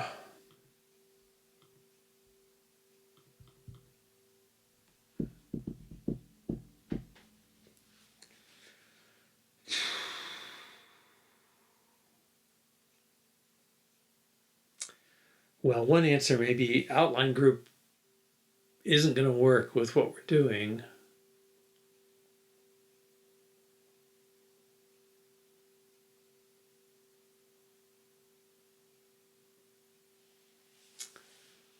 Um,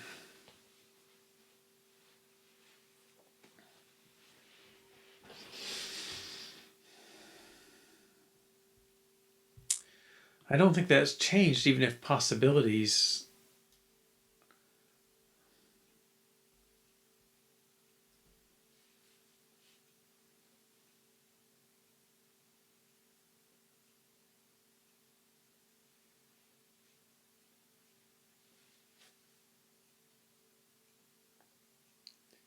Hmm. Yeah, if we made possibilities a struct, I don't think that changes the problem that we can't get a binding to the stuff we want. Um,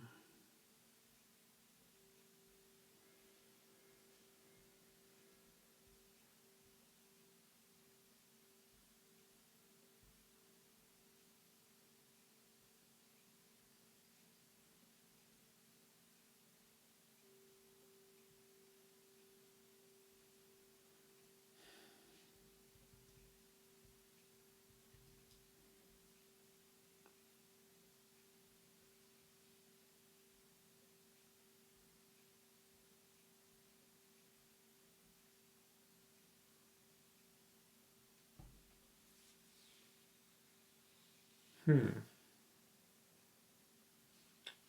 Well, that's slightly interesting, right? Where that text lives.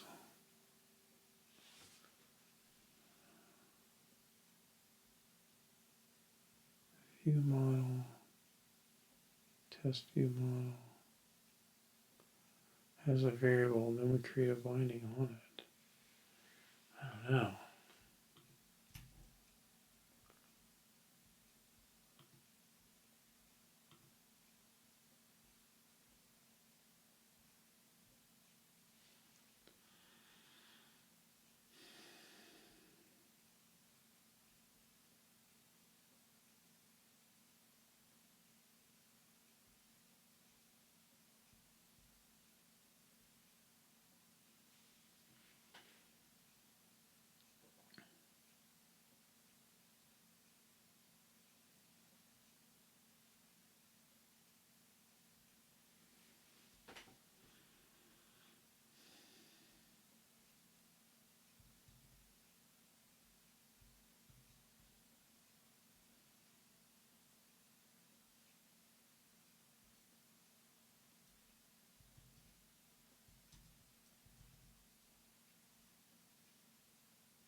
Well,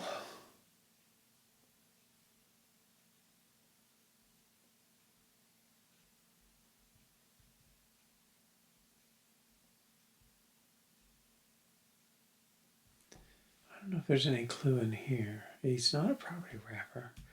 Yeah, what's interesting, so it's coming up with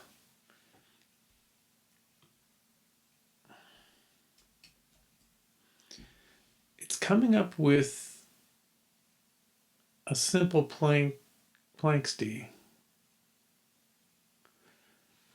even though the child path is writable. That seems funny to me. But yet it doesn't want to let us create a binding to it, which would really be helpful. Not a property wrapper.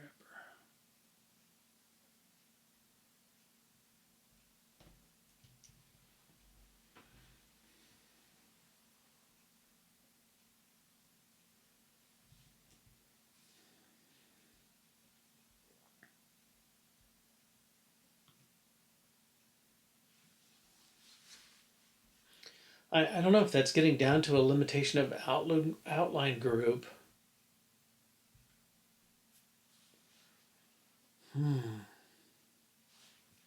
Make sure this is the only funny thing. I don't know what these are about.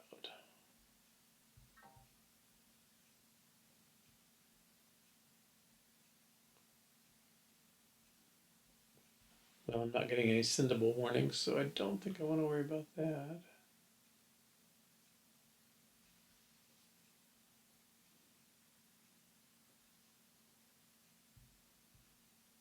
And that's their code, so I can't do anything about that.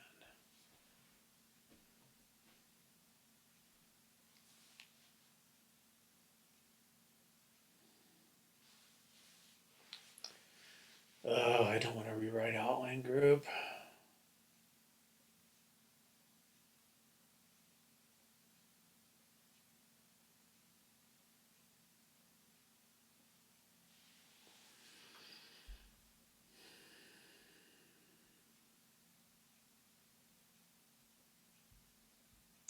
Okay, there's another thing in here. No.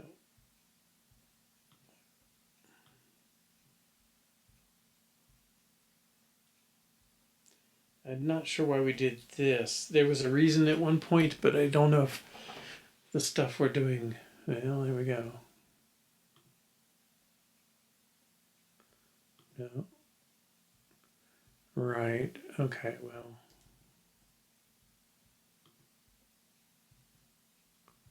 Changing it changes a bunch of things, doesn't it? I think I'm going to change it. Children equals nil, children equals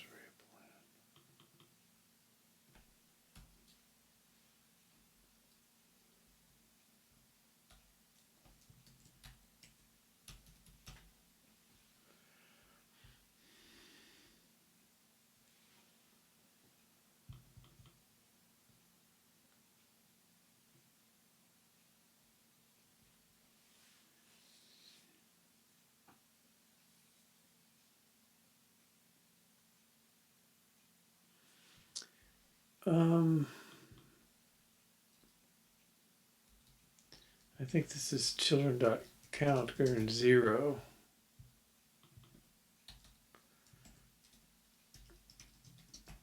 Because if you add an AND node to an existing set of scenarios and it's empty, we just want the existing set. You shouldn't affect it. So I think that's okay. Return from initializer without initializing all stored properties.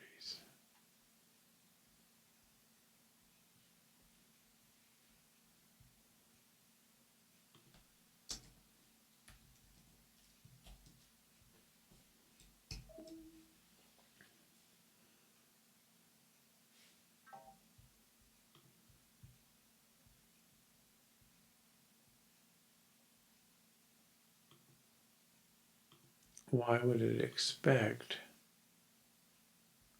Oh, that was the outline group that wanted that. Yeah, that's right. Uh,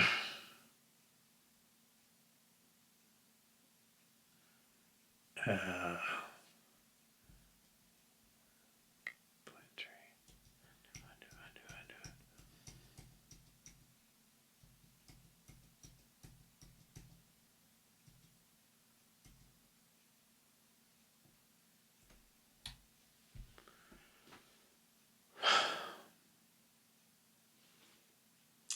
Yeah, I knew there was some reason we did that.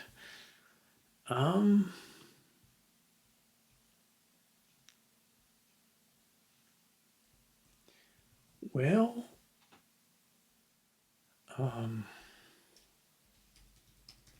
let's see what's involved.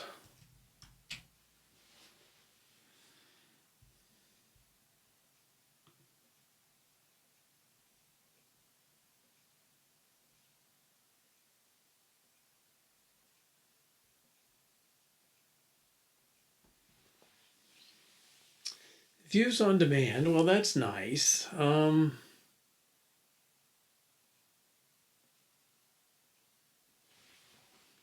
I don't really care about the disclosure indicators. Honestly, I'd be happy to leave them open. Maybe version 1 doesn't have to do that.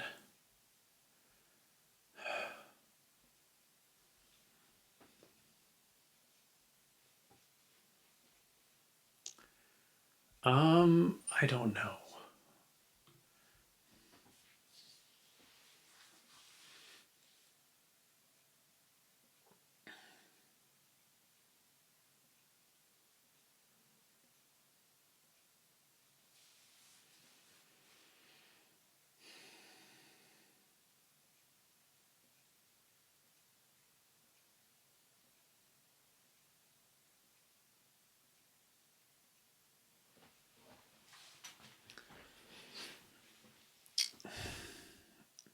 The worst is I feel like I've got the information you need. Like I should be able to get from a writable key path to a binding. I mean, we saw that little example that did it. I don't know if I can find it again, but we can probably reproduce it.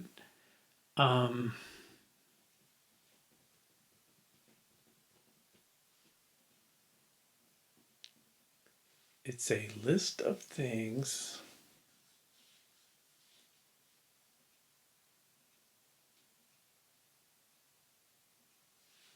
And what does PlanTree view again? He goes over those.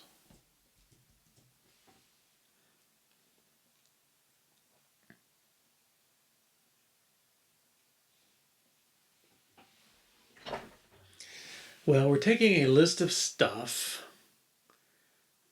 The ID, I guess we just need the ID. So because everything on a list has to have its own unique thing. Gosh, I don't know. It's like feeling like rewriting that is beyond what we want.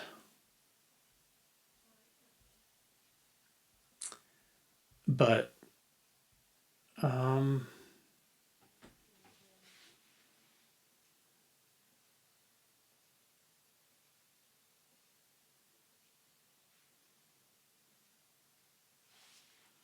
well, let's go down this path a ways. I don't know. This is this is frustrating to me. It's like we want to add persistence, so it's kind of a classic yak shaving. Like we're talking about persistence on these model objects, and here we are rewriting one of the views to get it. It's just I don't know, something's off. My outline group is a view, and then I guess we're gonna need.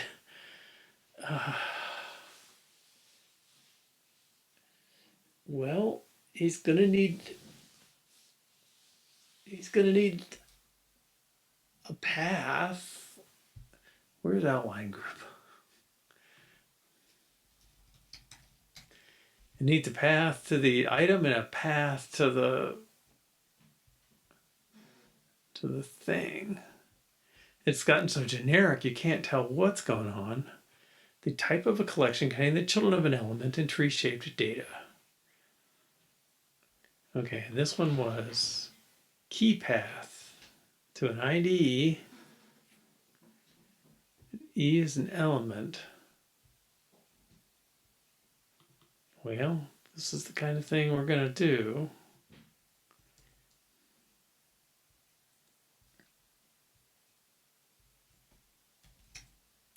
All right, you're going to tell me you don't know C and E, right? Okay. Well, far body of some view.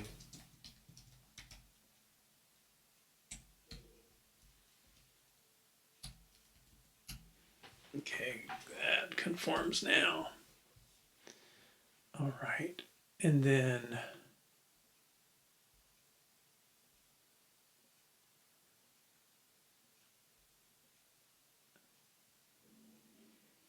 C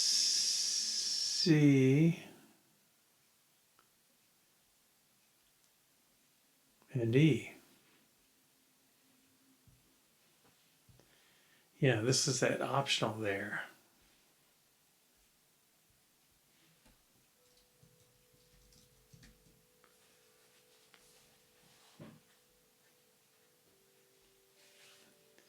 And I guess we need leaf.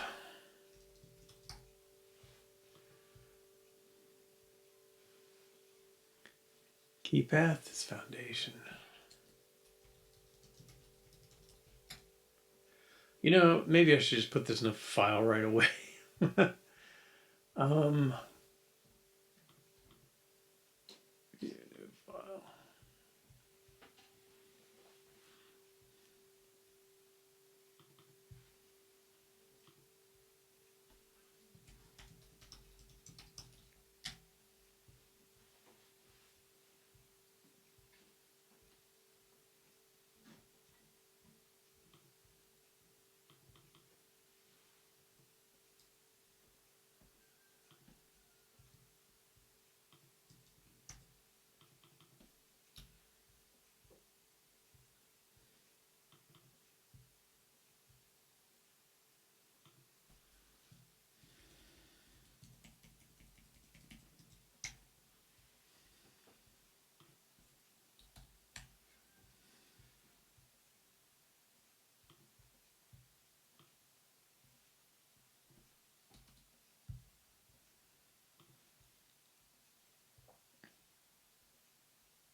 Yes, it does.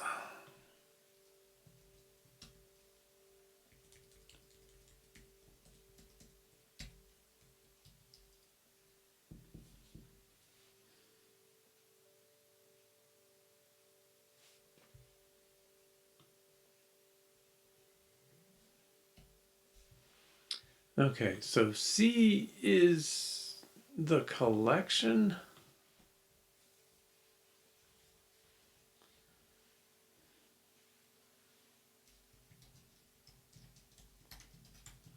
Mutable collection too. Like everything's there to modify it.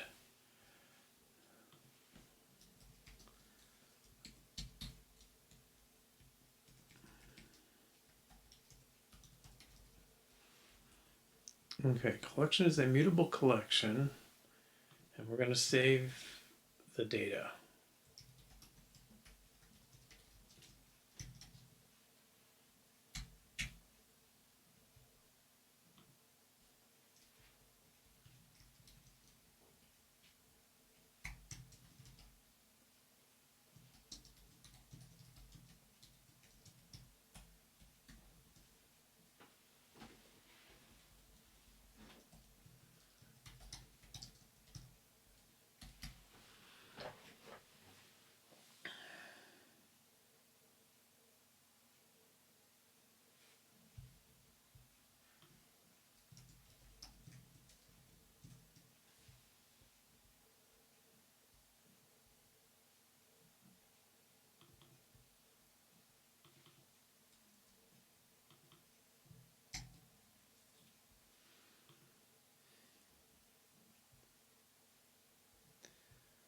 Okay, so far so good.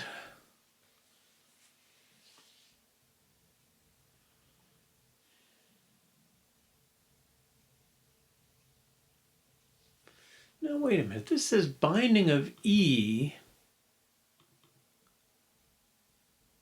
goes to leaf.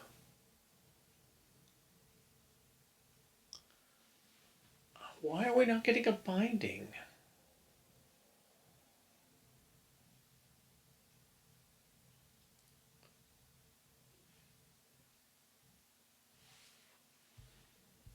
Wait a minute.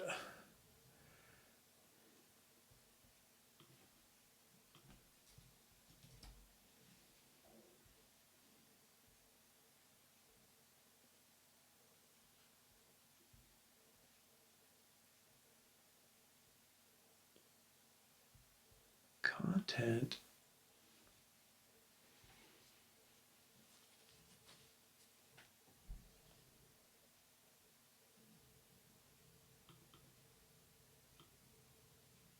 binding of E, which is C, which is C, E is C's element.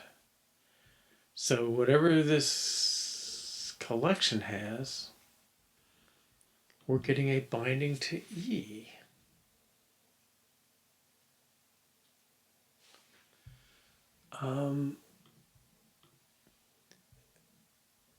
What is the type?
Oh, Planxty.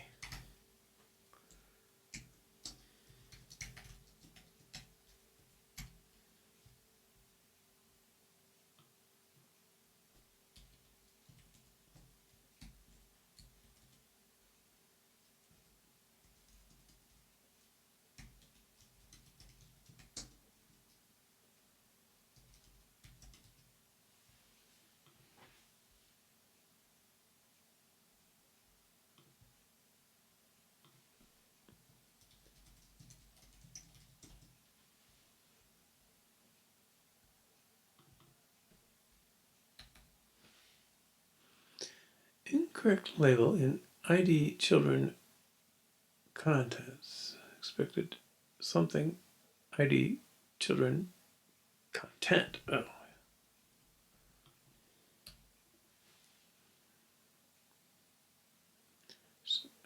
Requires that some view conform to table row content.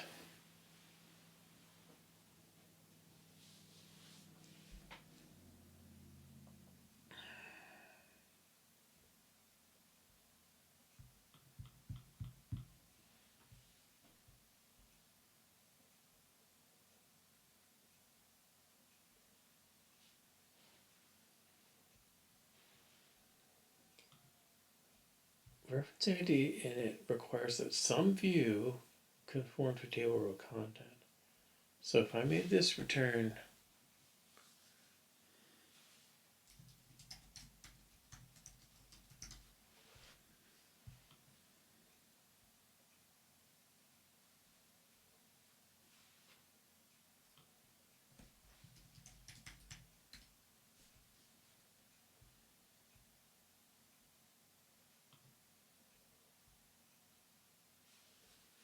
key path Planxty whatever,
Planxty does not conform to identifiable.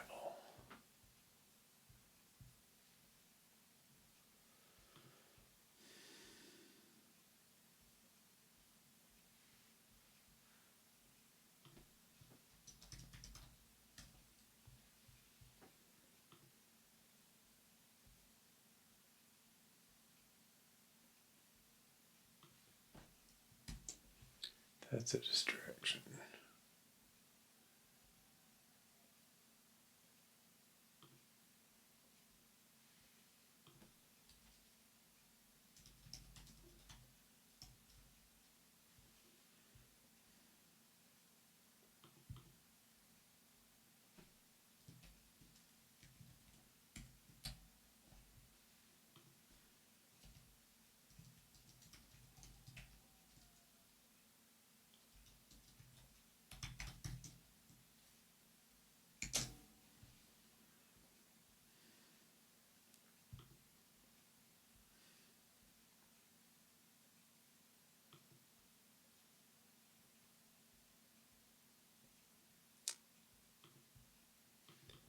Oh,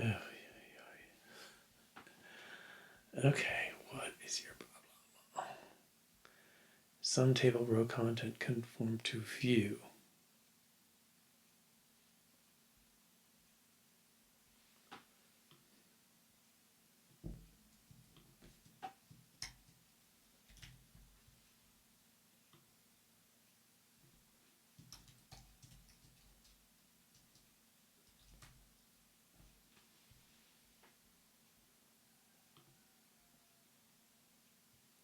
And then you're going to tell me any view doesn't conform, aren't you?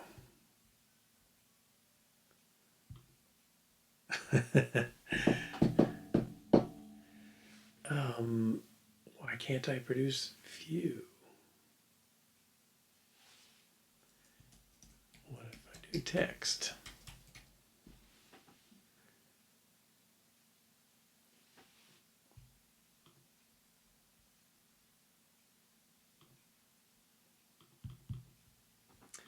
That is no help as an error message, thanks.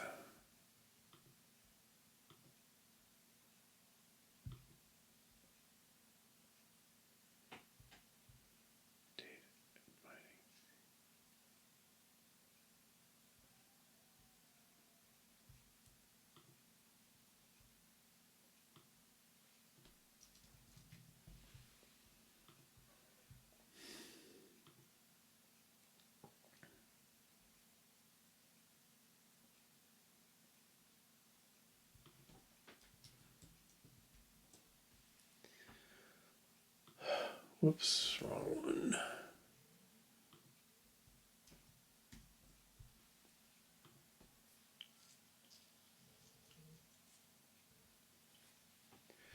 Well, I wish Swift UI were open source like Swift itself. Circular dependency. I don't see.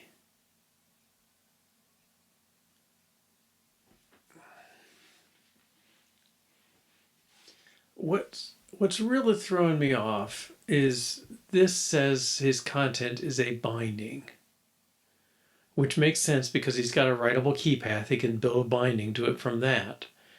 But when we actually try and use it, we don't get the binding here. We get the actual value. Leaf, I think, is the view. Whatever view, we don't care.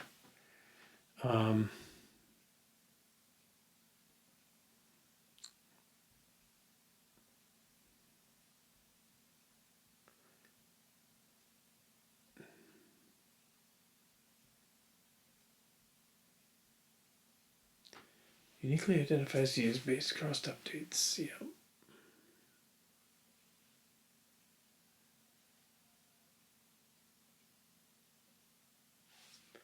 Well, that's fine.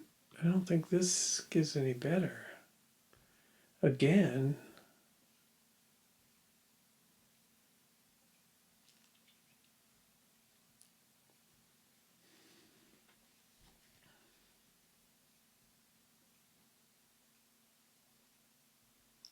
data is a binding.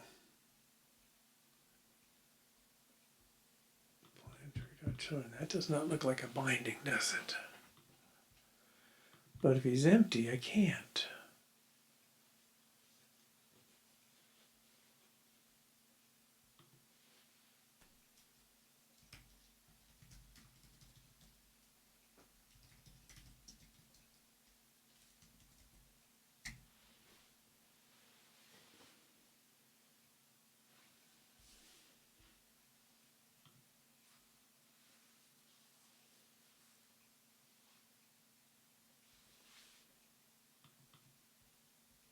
Now that's on me.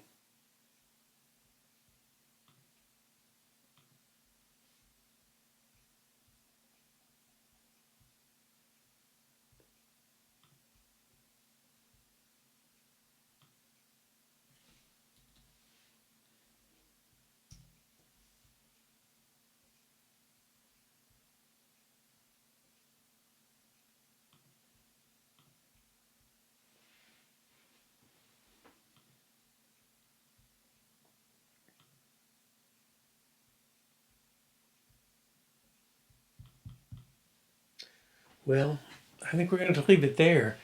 I really have no idea what's causing this challenge.